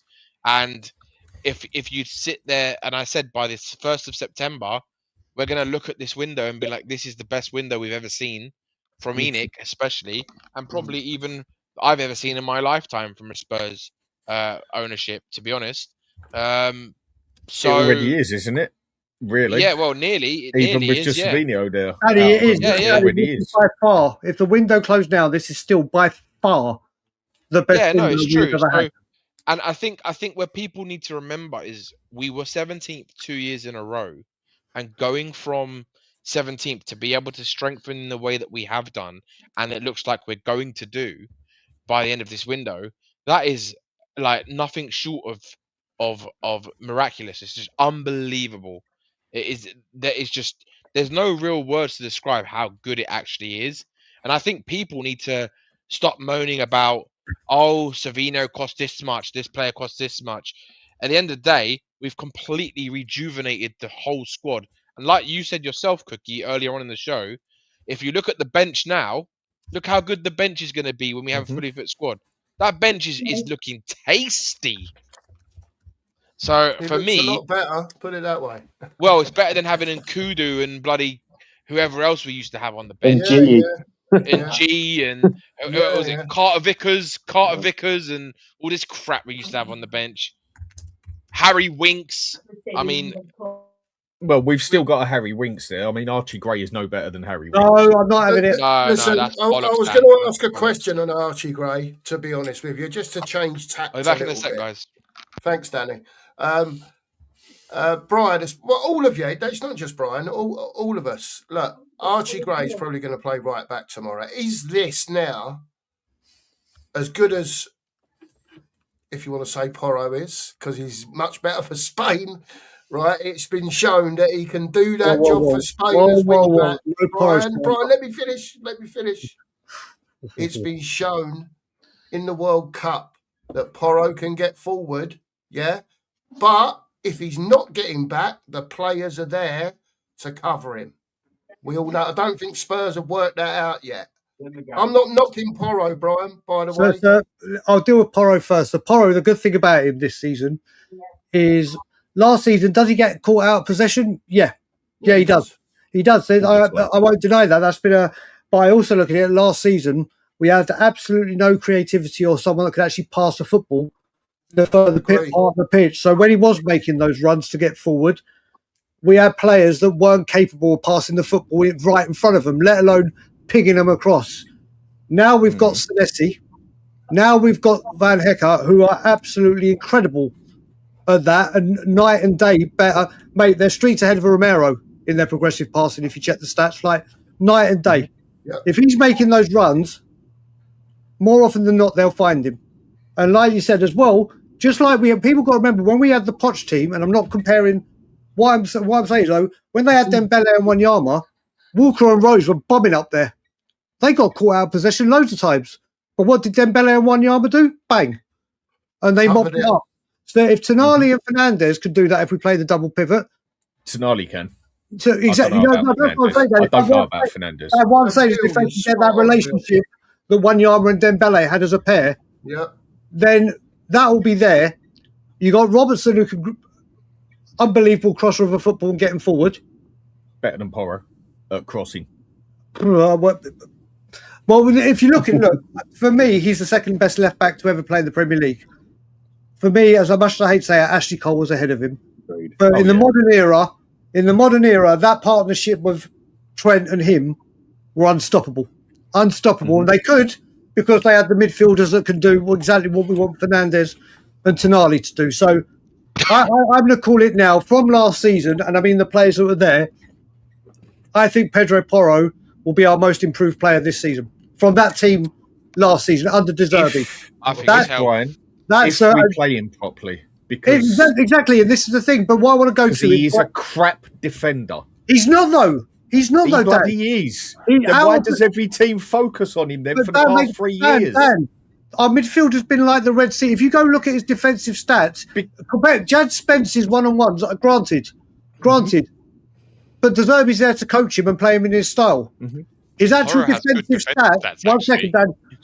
His defensive stats when playing in the correct style of play is actually very good. His aerial ability and everything in the correct style of play, Brian. Mate, when the second season under Ange and the first season under Ange, he was flying for defensive stats. But anyway, this is like I said. Why did everyone focus on him, Brian?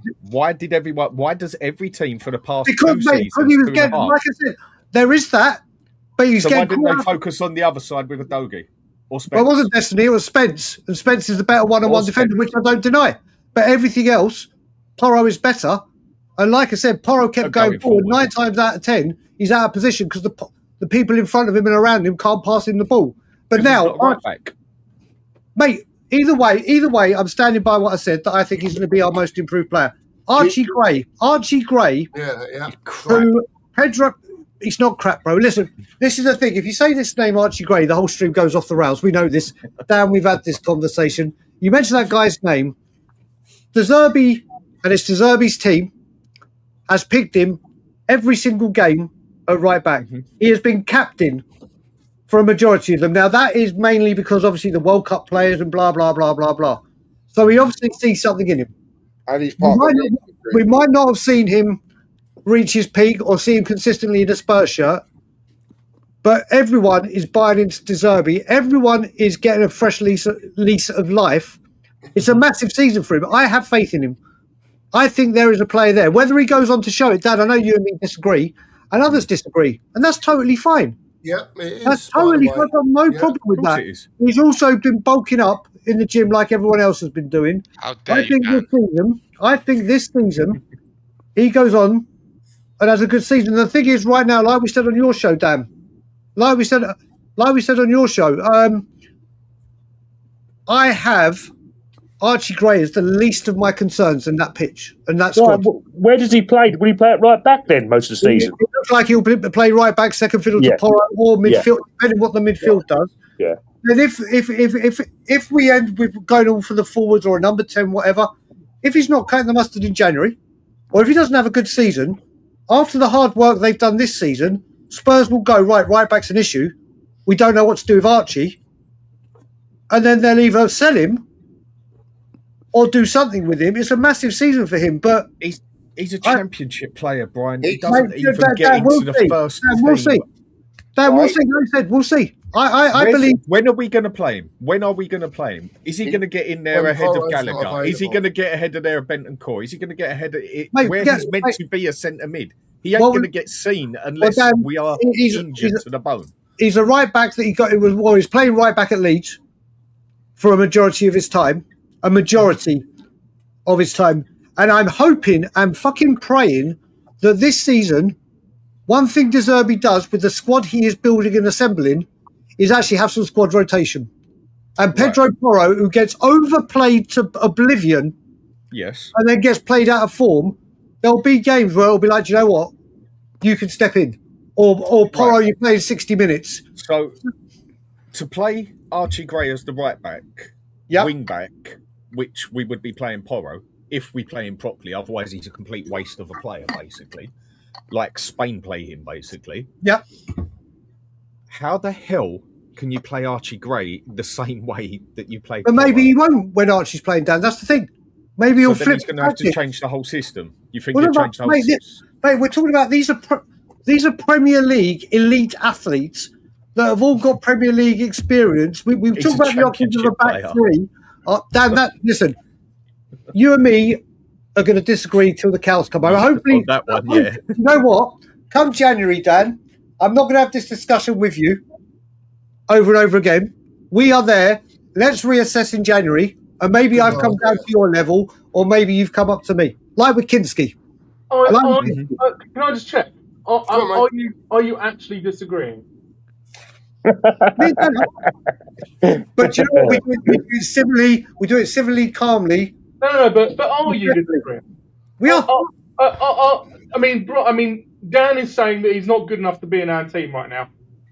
Brian, are you saying that he's good enough to be in our team right now? Good enough. I haven't said he's good enough to be. I said he's good enough to be in the squad and be a squad player. Right. So my question is that the problem is, in my humble opinion, the problem is not Archie Gray. The problem is that we used to sign understudies, and Archie Gray was signed as an understudy, and that's the problem.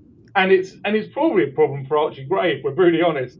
And Archie Gray, like old school, right? If you're back in the 80s and 90s, Archie Gray would have been nowhere near Tottenham Hotspur Football Club. He would have done his apprenticeship in the lower leagues, and then he would have worked his way up the football pyramid until he was like 22, 23, and he would have been bought by a football club like Tottenham Hotspur Football Club, right? That's the way it used to be.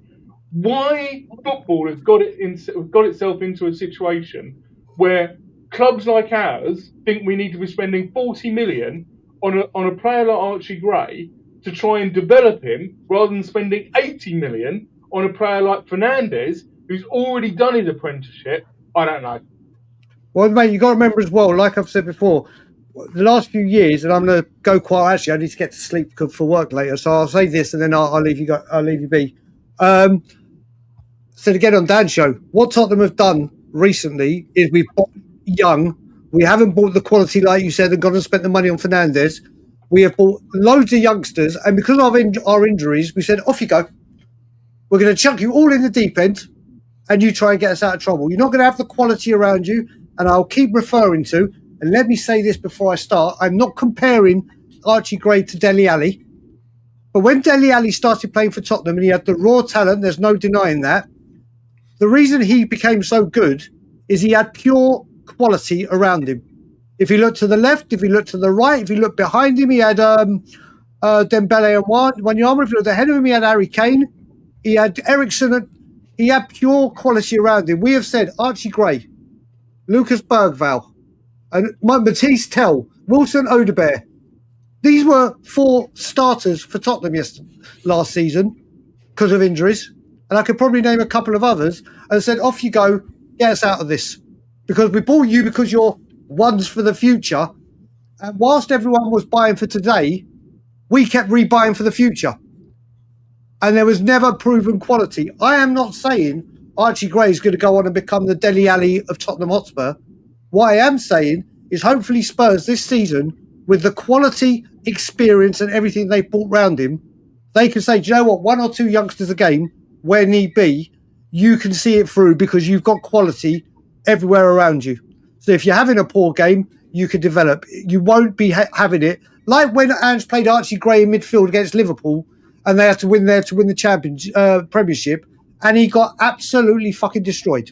But you can see the problem, right, Brian? You know, we talk about Archie Gray, for me, should have had an apprenticeship, should have worked his way up the football pyramid, and now he's a backup right back. But it's not his fault. How is it his fault that I'm not saying it's his fault. That's the thing. I'm saying it's our fault. Yeah, but that part, that's what I'm saying. Fine, Archie Gray's not Dele Alli, mate. And he's not Dele Alli. Danny's coming in with his pearls of wisdom all I'm saying. I was going to let that slide. All I'm saying, and I said, I'm going to go on the Archie Gray. Like I said, I don't expect him to become the next Trent Alexander-Arnold. I don't expect him to step into midfield and become the next whatever midfield we're going to see him as, a defensive midfielder, a number 8, definitely not a number 10. But for years and years, we've had the shocking youngsters, and they've been asked to do the man's jobs as boys. And they've had to deal with the weight of the of the crowd, the brunt of the media, because obviously they live in a social media world now. They're kids. And literally, when we start growing up in our lives, we have elderly, not elders, but our elders to help us get through life. And then that with the children or my nephews or my niece.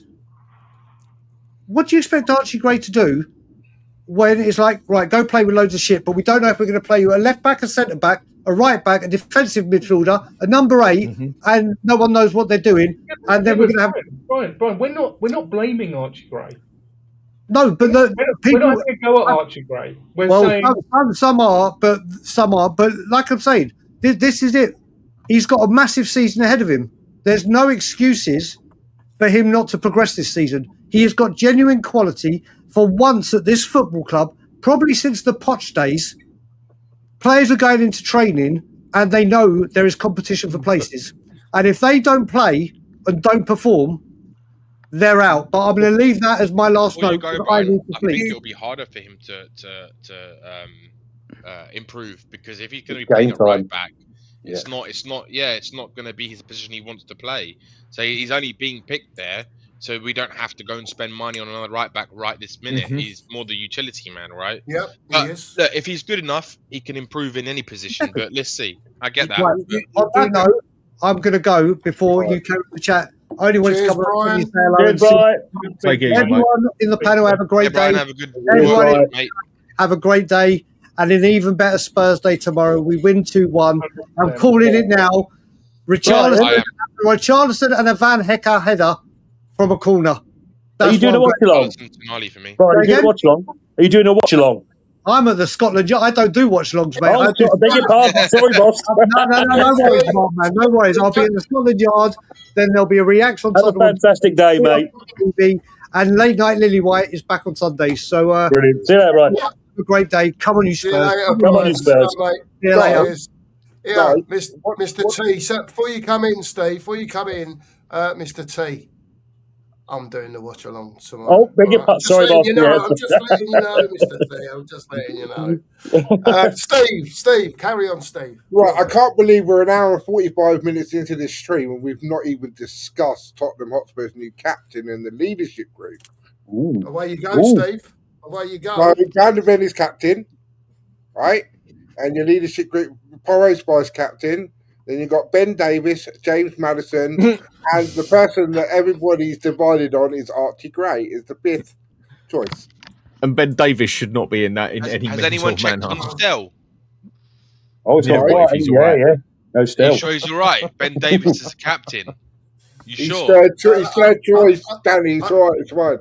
I did send him a link, Dan, but I don't know if he's seen it or not, mate, or if he's busy or doing, because they're 2 hours in front, and they over there, so he might be out, mate. But I did send him the link just so you know. But he's not appeared, so he must be busy. But yeah, he's out. I think he's busy tonight. I'm sure he'll be well chuffed that Ben Davis is in the leadership group, Danny.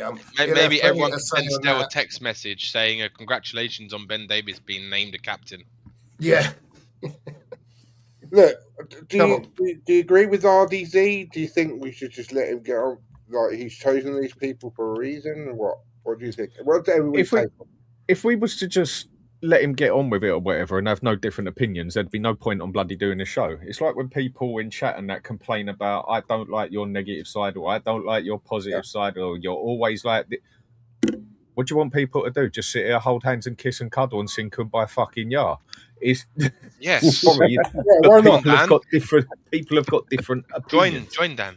And putting Davis and Gray in there is absolutely... I cannot agree with any manager or person doing that at all. Davis shouldn't even be at the club. Gray shouldn't even be at the club, in my opinion. Okay, do you know what? Put him in the 25. He can sit in the back and he might get a game in here or there when someone's injured, or maybe when we play Charlton. He ain't going to see nothing more than that because he doesn't even touch any player in that team to take a first place or even a second place. Unless it's serious. Van der Ven, okay, not a bad pick, but a bit sceptical of him of captain because of the stunt he pulled last season. The way he acted towards Frank. Now, people are going to say, Frank, forget it, whatever. Yes, but I've got to compare to something. If I can't mention old managers or old players, then people shouldn't ever say a word about Harry Redknapp.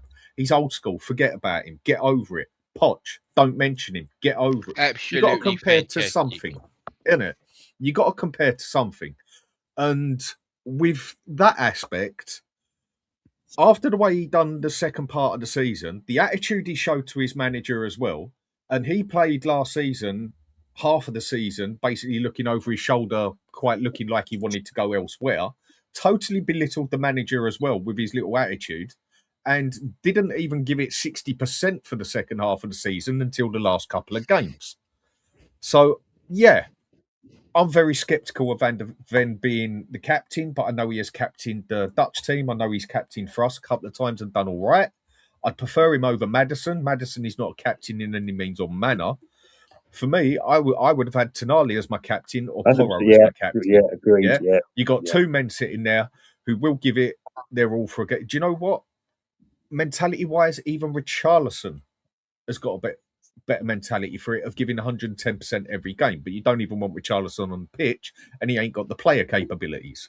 So if you ain't got that, you're out of the picture as well. I'd have gone for Tonali and Porro, basically. Either one of them two the way round. And then who you pick after that, yes, I could have put Van der Ven there.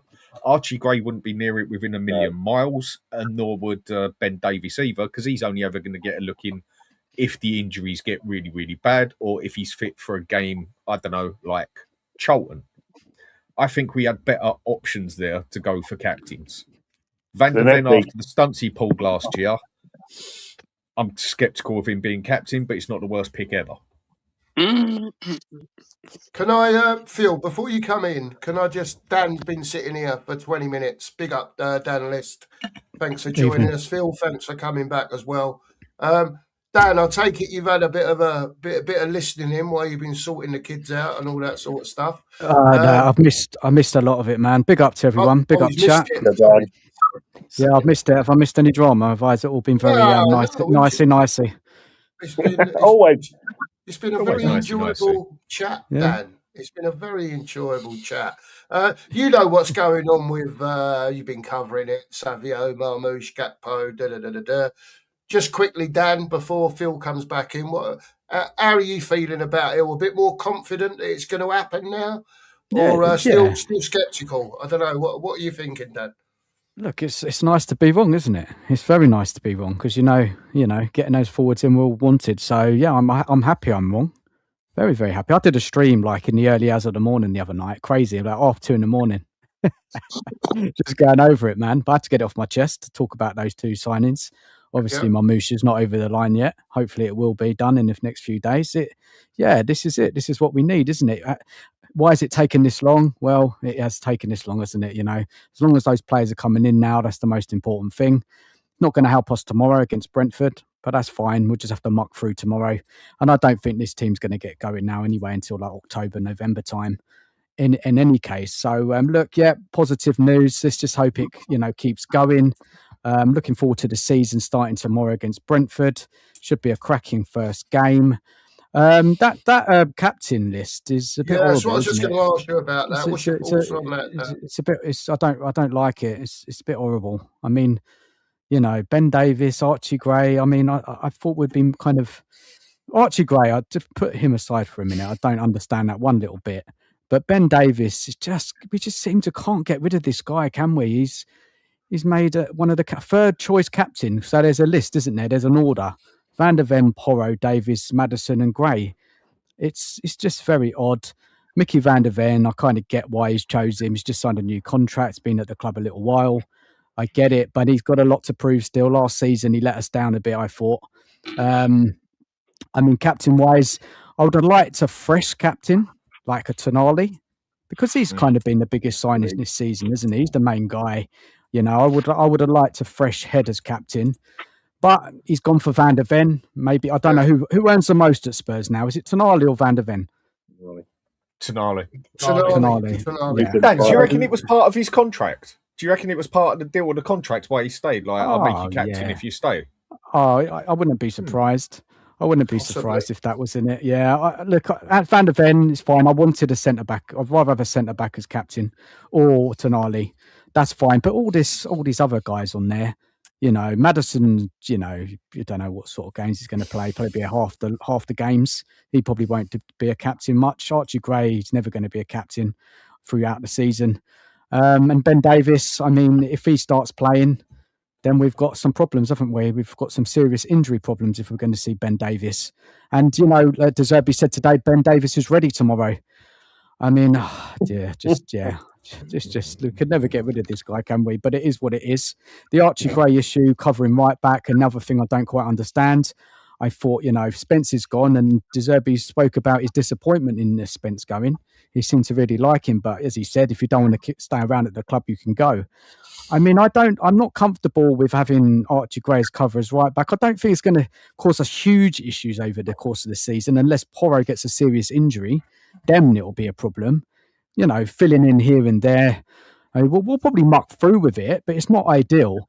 I think when you're building a team and a squad, and we do really want to have a strong season next year, you need at least two good players in each position, right?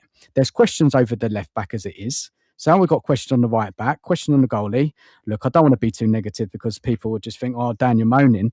But these are sort of questions we have to ask, isn't it? And this is the whole point of YouTube and discussion and opinions. And we're going to ask them. And I need some answers. And Dan, who also said something similar. I don't get this. People saying I don't know why people are talking. I used to do this on the bloody terraces. I used to go to pre-season matches in my non-league club, and we would talk about the season ahead. And all I'm doing right here, right now, is doing exactly what I used to do, standing on concrete stepped terraces back in the 80s and the 90s. I'm just doing it on YouTube rather than on a rickety old stand. So I don't get why people, I've heard so much today of people saying people weren't waiting, Well, do you know what? People talk. You know, people talk. The only problem is people being hyperbolic, and you know, that's where I stand. Fair play, mate. Fair play. Also, just one more point on Go the on. captain thing. Go on, mate. I get that people would want Tonali, but I just think from a disruption perspective, I think it's very hard for any manager to bring in to give a captaincy to a brand new player. I think it just it doesn't do well for the harmony of the squad. Like Well, why isn't he on the list, Danny? That's the problem. I don't understand why he's not even involved in that top five. He's a new player. Yeah, but he should have been but like surely, Ben Danny, Davies. Ben Davies Danny, should be on there. surely, if we're going down a different mentality route in the dressing room, yeah, why wouldn't you have a new player that's got that bit about him that maybe a lot of the players in the dressing room are going to respect? I don't know. I'm just putting it out there. No idea. The mentality thing side of it. If there's a list, guys. Yeah, go on. Sorry, man. If there's a list, he should have been included in that list, number 2. Do you know what I mean? Tonali, I want to see him as captain eventually at the club. If he does well, and I'm sure he will. He's the main guy, I think, running that midfield. It's very strange. It's very odd. I don't get the complete thinking. Is it a massive issue? Probably not. But if we're talking lists and captains, and who would we prefer to be captain? I don't get why he's not on there. No, Robertson as well. I'd have Robertson on there over bloody Archie Gray or flipping Ben 100%. Davies. He's captained many things, and he's won everything, and he is a fighter through and through. Ben Davies isn't. Gray isn't. Right, guys, I'm going to jump off. Go on, Steve. Go on. Thanks for having me on, guys. Great show as always. Big up to all of you, and let's hope for 3 points tomorrow. Let's hope so, mate. Let's hope so, Steve. See you tomorrow, mate. You take care. Steve. Thanks for being on, mate. Cheers, fella. I want a quick question. I always think this is a silly, and I'm a conspiracy theory. Are we sure that De Zerbi's actually picking Gray in this group? Because it was last up. Wasn't Gray also in the group the time before as well? The leadership group. And Davis as well. Davis wasn't sure. Told to do it. Are you saying he's basically been told that he's got to be on the list somewhere? It just seems to me Gray's been back to the hilt with each manager, and same with Davis, that obviously he's got, in the leadership group again, and Archie Gray. And it just seems to me that, is it really De Zerbi doing it, or is it other people above him saying, Davis should be in that group, or Archie Gray should be in that group? What, to keep certain members of the fan base happy? Maybe, Because it does seem we do have a lot of fan base who like the younger players as such, for whatever reason. Just a thought. Maybe. Did De Zerbi come out and say that he had to put them on the list? Did you say No. Oh. No. So, then, for me personally, I'd have Robertson and Tonali on there with Maddison and Van der Ven. They'd be makes more sense, doesn't it, Danny? It makes more sense, doesn't it? Yeah. I mean, I agree. I agree. I'm not. I wouldn't have kept Davies. No, definitely not. I don't understand that. But him being at the club, I'm going to play devil's advocate. I can kind of understand why an Italian manager would then have, with him at the club, then have him inside the leadership group. I think, I don't know where I'm getting this from, that in Italian clubs, it's very sort of captaincy is very much by age or longevity at the club. It's very much a longevity at the club thing. Although obviously with a lot of Italian clubs that does mean quality, which kind of defeats its own argument when you're talking about Ben Davies. But playing devil's advocate, I can kind of understand why an Italian manager would go, Ben Davies, I need to have him in my leadership group. But I don't get Archie. I just don't get Archie Gray at all. No. I can't do any kind of case. I can't, no matter how much I look at it in a squiggly way, you know, Rain, I just can't work it out at all. do you think it could be to do with, because we've heard it from multiple managers, right? Not just Ange, Tudor, and also De Zerbi, but they all say that Archie Gray has that sort of mentality to be a captain, right? And he has been there a couple of years now, so in a weird way, he is probably one of the more long-standing members of the Spurs squad currently, right? So I can understand Ben Davis, because even De Zerbi said it last season, right? He said that in the changing room, Ben Davis was one of the best motivators we had, right? So I get it. I think personally, the reason he's done what he's done is to try and build a one for all and all for one type of pool and energy within the squad.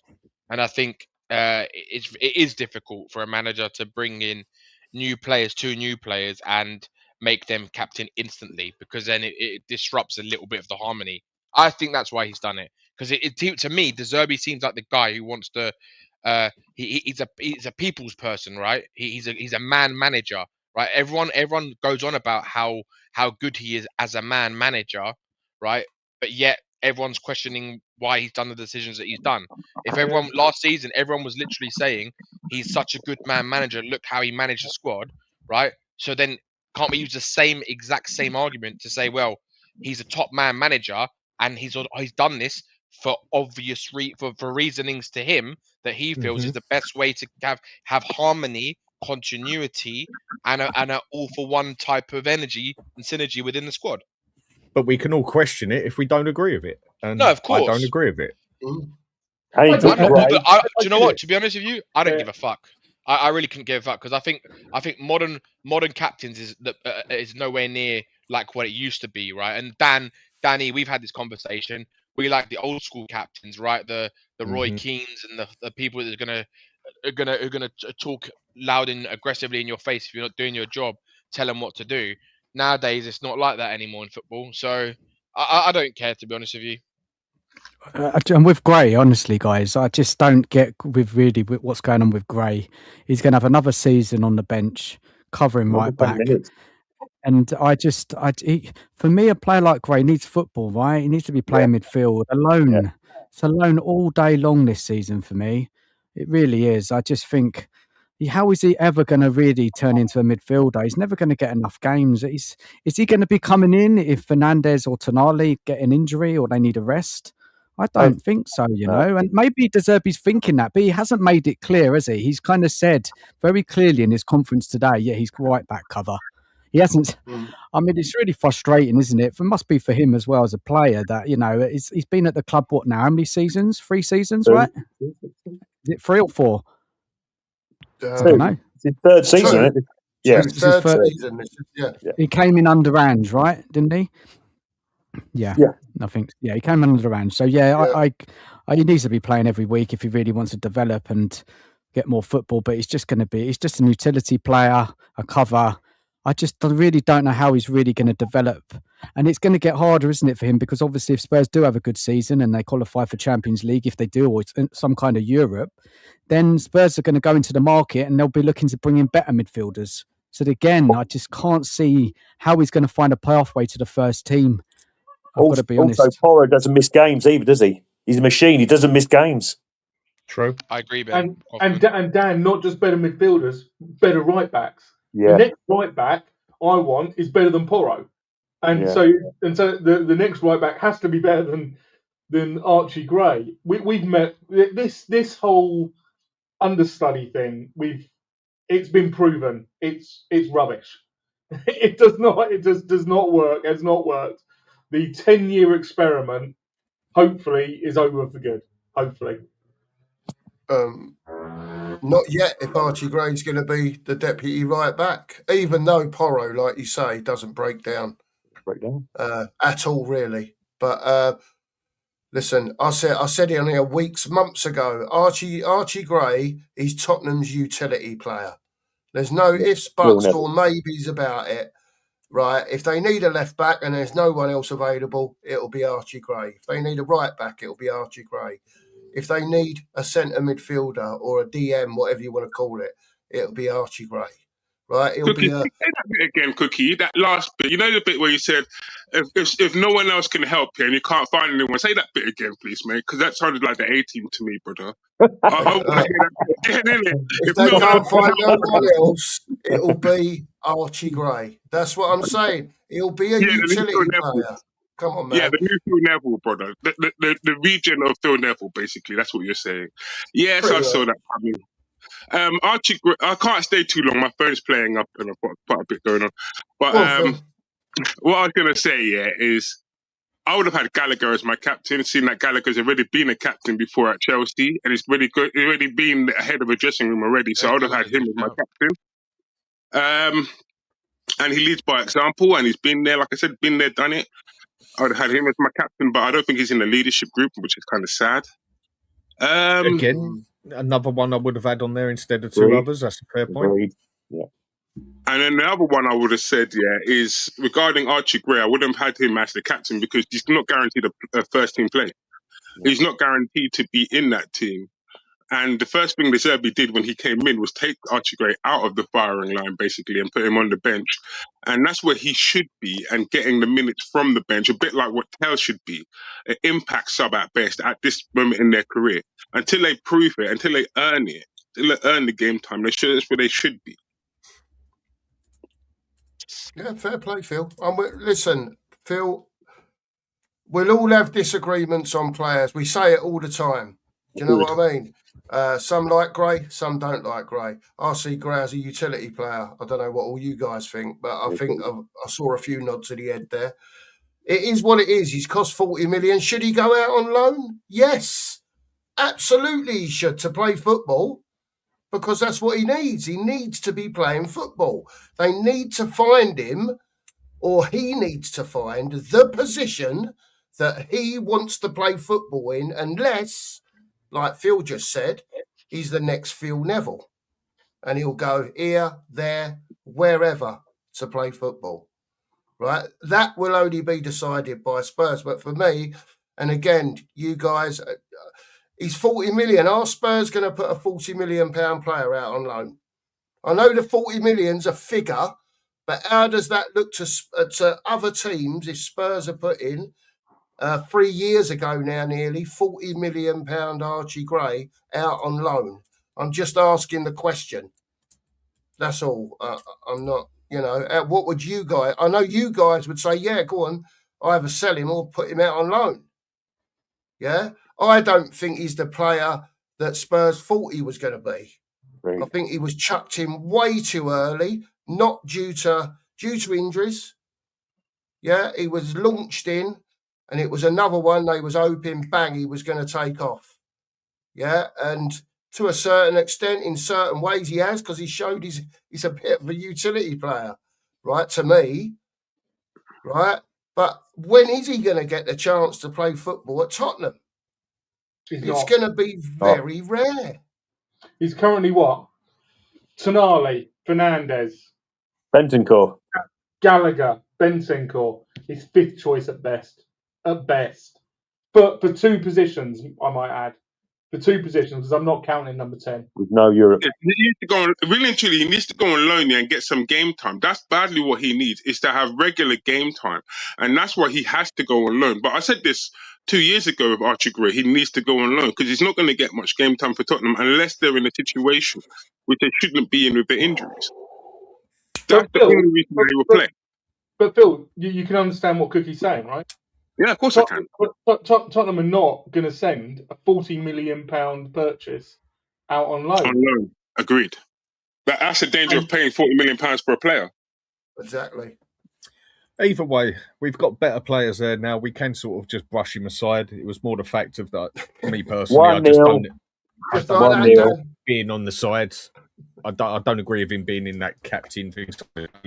Gallagher would have been a good call there. Tonali would have been a better call there. Yeah. At least you've got men there, basically, not players like that.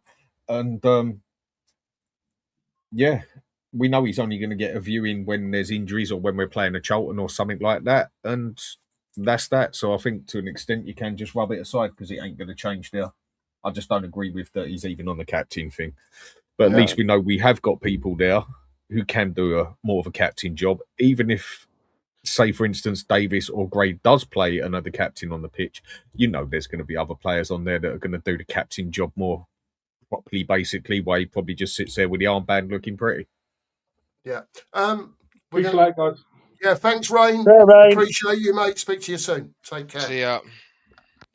We're going to wrap up shortly, guys. But one thing I did, because we haven't even got on to bloody Brentford tomorrow. We're going to have to save that for I've the got a brunch. jump cookie as well, by the way, so I'm going to head off. So go on, mate. Dan, Dan, just before you go, yeah. What's your score tomorrow, Dan?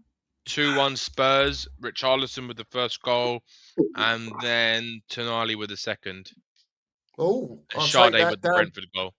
Have a good evening, Dan. Thanks and for coming you guys. on. Appreciate Take it. guys. Take care. Bye-bye. Same question to you guys. I know that, well, we know what the front line's going to be, really, isn't it? It's going to be Tell, Richarlison and Mikey Moore, probably 95%. That's what it's going to be.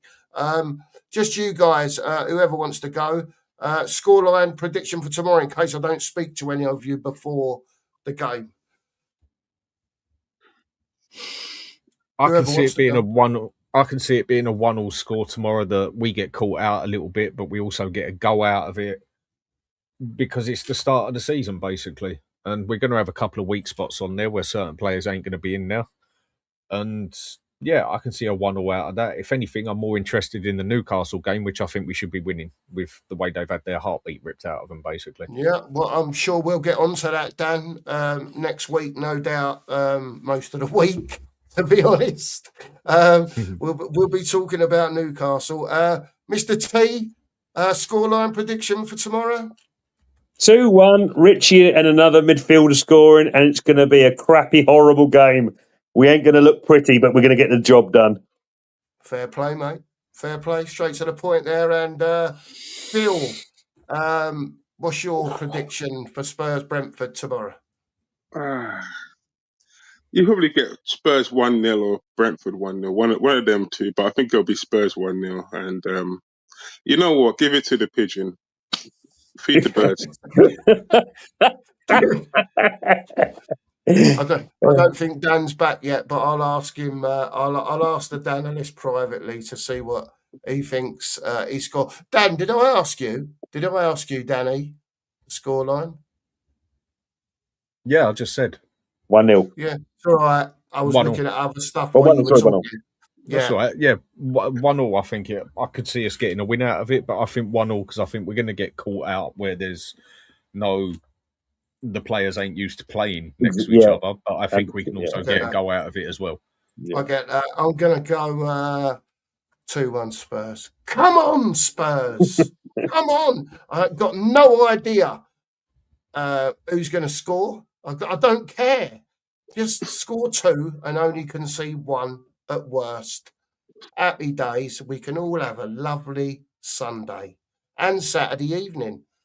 I should say that'll be nice. Dan, thanks very much for joining us this evening. Danny, big up to you. Get over to the Hotspur Hood and give him a sub over there. Big up to Mr. T for coming on this evening. Appreciate you, Mark. Thank you very much, sir. Philly, I didn't think I was going to see you till deadline day. Well, you know, I heard, do you know what, Cookie? I was happily having some time off here, just chilling out, and I heard pistol shots, brother, and I said, what was this? I said, my gosh, I can't have that, you know? I'm just chilling out, and I said, whoa, I have to come out and have a little look. You're all good, Phil. Phil, you're all good, man. You're all good, bro. Get over to Phil. Phil, shout your channels out, mate. Quickly. Yeah, I got my channel Sports Centric. With me and Corey just done a video before this one came on air. That where we talked about the new season ahead. We had a good laugh for about 2 hours on there, so please check that one out. And I've also got BMGT, which I will be doing work on that channel. Believe me, I'm just having to prep first and watch a couple of programs so I can get a good knowledge of them. And I just watched well, I've watched the Spider-Man Brand New Day, and I've talked about that on my last one. So hey, we've got more stuff coming anyway. Big up, Phil. Thanks for coming on, mate. Really appreciate you, as always. The Danalist is back. I can guess where he's been. Yeah, He's been looking after you. I know what you've been doing. Don't you worry, Dan. Oh. Listen, Dan, give us Was a it end score of the show now? prediction. Is it end of the show? Is it end of the show? Yeah, pretty much, mate. Oh, Yeah. sorry, man. It's all right, mate. We'll talk in a minute at the end. Dan, give us a score prediction for tomorrow. Now you're back. And yeah, go on. Just give us your score what do you want? Do you want vibes, good vibes, or do you want I want really what think? you think, mate. I ain't worried about vibes. Right? You tell me what you think. Look, I don't think we're going to win. I'm sorry. I just don't know how. I just don't know how with that forward line. I don't know. Maybe I should be a little bit positive due to the window. But Dan Alex, it's always OG, you know. OG does like to score for Spurs, you know. So there's always a chance for that, man. What's OG. that? Say that again. What's OG? What do you mean? Own goal. Own goal. Mate, maybe. Look, I've listened to the Brentford fans, and the Brentford fans, you know, they're not like saying they're going to guarantee win. Maybe a draw. Maybe it'll be a draw. I mean, I think we've drawn against them quite a lot, haven't we? I don't think we'll have enough to win it. We haven't got any forwards to playing tomorrow, so yeah, draw. Maybe a draw. I think. What do you reckon, guys? I think it's a safe bet, isn't it? Draw. There's not going to be any goals. There's not going to be many goals. I'm going 2-1 Spurs. 2-1 Spurs. Cookie, that's vibes, isn't it? That's vibes, Cookie. No. I can tell you exactly what's going to happen as it goes now. Tonali, is going to be a rebound out from a corner. Yeah, it's going to bounce once. Tonali's going to top bin it for 1-0. Yeah, and Brentford are going to come back to 1-1. Yeah, and in the last minute. Oh dear! Minute. Archie Gray. It's 2-0 Arsenal already. Oh God, you had to spoil it, Taylor, didn't you? Sorry, guys. What are you doing to me? Solace is running riot. Someone will score in the last minute for Spurs, and I'm not going to say a name, but we'll win 2-1. That's where I am. I'm sorry. A bit of transfer news, by the way. Belieber's gone to United. Has he now? Yes. Are you a Belieber, Mark? No, just got the tweet just came up, and oh no. But yes, I think we might. It's going to be an awful game. We're not going to click. It's going to be scrappy. As I said, we said 2-1, but it's not going to be pretty. What, 2-1 Tottenham, Mark? You're going 2-1 Tottenham? I'm not so pessimistic, but I just think it's going to be 2-1 Spurs. Awful game. Well, they've got some pace up front, guys. You know that. We've got to really be careful. If we go there with a highish line, they'll get in behind us. We're going to have to be really careful. I mean, I think we may dominate the ball with Tonali and Fernandes, but any mistakes there at the back there, we're going to get pounced on. I worry about Archie Gray. Is Porro starting tomorrow, actually? No. Is he not starting? He's not fit. No. So, yeah, I really worry. Van der Ven's not starting either, so it'll be Van Heck and Senesi tomorrow. Van Heck, and I worry about the height for set pieces as well. Corners, I think that will, that could be a problem. So look, I think it's a tough old game there. I really do. I think if we can come away with a draw, I think that would be a good result, good start, and then we get these forwards in, get the players getting used to each other. They ain't played together, have they, ever before? All of this lot. So yeah, it's going to take some time. I agree with that. I'm just hopeful tomorrow more than anything. You are right, Dan. It's just vibes, mate. It's just vibes. I thought so. What's Danny said? Danny, what are you going for tomorrow, mate? Have you said yet? 1-1. 1-1. Okay. Safe. Yeah. Safe. Danny is more worried about Newcastle because he wants these players in and he wants to see what's going on down at the Spurs. I think we can do Newcastle. Like I said, they've lost their 3 best players and their manager. And they haven't won a pre-season friendly, I don't think, either. Pre-season friendlies are irrelevant. Yeah, I know, but they've lost to everybody. What I would be looking at Newcastle is, they're going to start to do business as well. Already they're linked to, is it Nico Gonzalez from Man City? They're linked to him already. And I'm sure they're going to be looking to bring in other midfielders as well. So I'll be watching them before now and the end of the window. The same way that Man City are going to go on a rampage. I wouldn't be surprised if Newcastle starts spending some money. Newcastle going through the youth, the young up and coming midfielders. They've signed a load of real kind of prospects. Dan, I'll let you take over for a minute because I'm going for a tinkle. Sorry, go on, Dan. Yeah, Newcastle have gone. They're invested in players that are very highly rated, not particularly known, but they're going down that route. Players that could take a bit of time, but they're really talented players in midfield. I've heard. Well, they signed Dedic yesterday, innit? The winger. So that's supposed to be Gordon's replacement. I'm not sure how good or bad he is, but they signed him yesterday, and then they got Nico Gonzalez. Like I said, they got Nico Gonzalez from Newcastle, from Man City linked to them as well, because Man City are going for a fire. So not just Mamouche and thing to us, but they're also selling to other teams. So I wouldn't, like I said to you, I wouldn't be surprised if you see Newcastle go for it between now and the end of the window. So we have to take a day off as well in the window because there's a bank holiday as well next week. So you're going to have to cut a day off from that as well. So that's one day less. Yeah, but it's going to come too late for Spurs, isn't it? The time they get their players in, we've already played them, won't we? So you hope so. We would hope so, innit? Yeah. But the thing is, what's also good about Savino at this moment in time is that it will lift the morale of the dressing room as well. Just before the first game, hearing the likes of Mamouche and Savino are linked to the football club should raise the players that we have in our dressing room. That's what you would hope that impact would. 100%. Did you wash your hands, Cookmaster? Say that again, Phil. Did you wash your hands? What sort of question is that? What, am I at school here, or Phil? What are you doing to me? Of course I bloody wash my hands. That was quick, sir. Listen, I don't hang about. When you get as old as me, mate, and you need to have a wee, you need to have a wee, mate. You don't hang about, mate, at all. Do you know what I mean? I'm only being honest.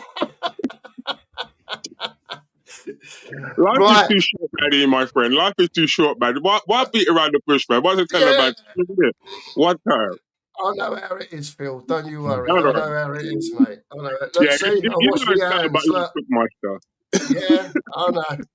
Apparently, the Gooners are 2-0 up against Coventry. What a surprise that is.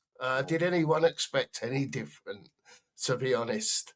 But there you go. There you go. People, we're going to wrap up. Thanks very much, everyone, for being on tonight. Danny, get over there. Give him a sub, give him a like, whatever it is. Get over there and sub to him. The Danalist, big up to you, mate. I know you've come on.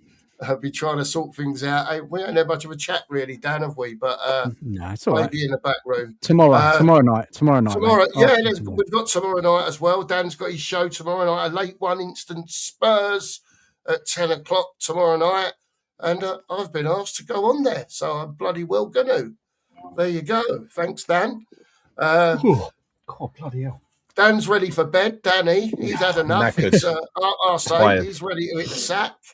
That's how boring tonight's show's been. I didn't have a great night's sleep last night, and then had a very Jack busy Daniels day. Yeah. No, man, I don't drink that shit. Oh, which one? What do you drink?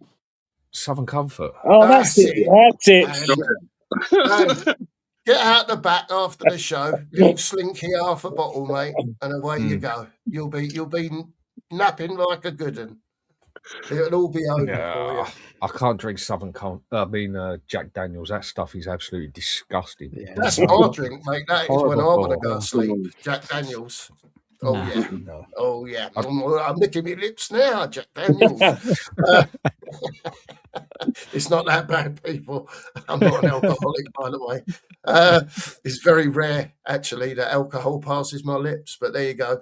Big up to everyone for being on tonight. Steve DJ was on earlier. There was others on earlier as well. So many people come on this show. I need to start using my pen a bit more, writing them down. Big up to you all. Listen, the Dada List, get over there, smash him a sub as well. Tomorrow morning, the Fab 3 will entertain you at 9:30. As Adrian comes in, I will give him the last word as we wrap up. Adrian, I just see you were on. I thought I didn't know you'd been going on a long time. You can have the last word, Adrian. I don't want to feel like you was ignored or anything. Just very quickly, Adrian. Very excited about the transfers that could be incoming to Spurs over the next few days. Over to you. Yeah, I mean, we just got to keep a look on the foreign quota. That's all. Yeah, I'm happy with Savinho. I expect Marmoush to be, if he hasn't already been named, because I haven't been on, to be named shortly, because they would have done the discussions on both players at the same time, wouldn't they? So obviously he did the paperwork on one. Never expected Savinho to be registered in time for the game. I always suspected both these players would probably be on the bench or starting against Charlton on Wednesday, because that's a good game to throw them in, isn't it? So, yeah, that's about it, really. I mean, there's another show at 9. One of the lads, I don't know if it's Tottenham Syndrome or... Dave. Is it Dave on Spurs Syndrome? Or the other guy or the other one. It's either Tottenham Dave or... Therapy, Anthony. I thought Anthony was on tonight, guys. Yeah, Wasn't he on that's it? Anthony at 9. He's on at 9. I'll go and have a listen unless he wants to be on, and then we're on at 10. So there you go. Plenty of entertainment. Plenty of you guys, you know what I mean, to have a listen to or join in. There you go. Well done, Adrian. Show on a Sunday. I've got to get Dan on because I've been on this a few times, and you can come on as well, Mark. If you're available, are you available Sundays, Mark? Yeah, it all depends with the grandkids, Adrian. You know what it is when you have them and when you don't. But listen, you can always tie them up and gag them. You know what I mean? So I could do that. Yeah, that's. Deji's got 5 kids. If I had 5 Deji Spurs, if I had 5 kids, I'd tie 3 up and gag the other 2. Definitely. Are we thinking there's going to be a special guest at Spurs tomorrow as well being announced? Very possibly. Brentford though? Yeah. I doubt they'll announce it at Brentford. No, it's not our home, is it? It's not our base. Well, hopefully they'll have Marmoush in, and then they could announce them both, and hopefully one of them would be playing, or at least one of them would be playing against Newcastle. At least that gives us a bit of leverage on the Liverpool deal, though, doesn't it? I mean, once we got those 2 in, because we can always go and get another winger rank. Mind you, Gakpo's his overall stats and goals and assists are better than the 2 we're bringing in at the moment. So yeah. So I'd like him in as well. Yeah, it'd be nice, Adrian. No doubt about it. It'd be lovely if he did come in. But yeah, it is what it is, mate. Let's get these 2 over the line first, and we'll worry about Gakpo and whoever else wants to bloody come to Tottenham. That's all I can say in the final week of the window. Big up to everyone for being on tonight, Adrian. Sorry it was no, that's okay. I've got a show to do, so big up, Adrian. Big up to everyone that's been on the panel tonight. Big up to all the chat, and very quickly, Mia, thank you for the jewels. Logan for the super sticker. Steve for the jewels. Mario for the jewels. Mr. Daigle became a new member. Thank you very much, Brian. More is jewels. Is that Brian Daigle? Is that his brother? It could have been his brother. Who knows? Who knows, Adrian? David, thank you for the jewels. We are Spurs TV. David again. David again. David again. David again. And David and David and David. Thank you very much for the jewels.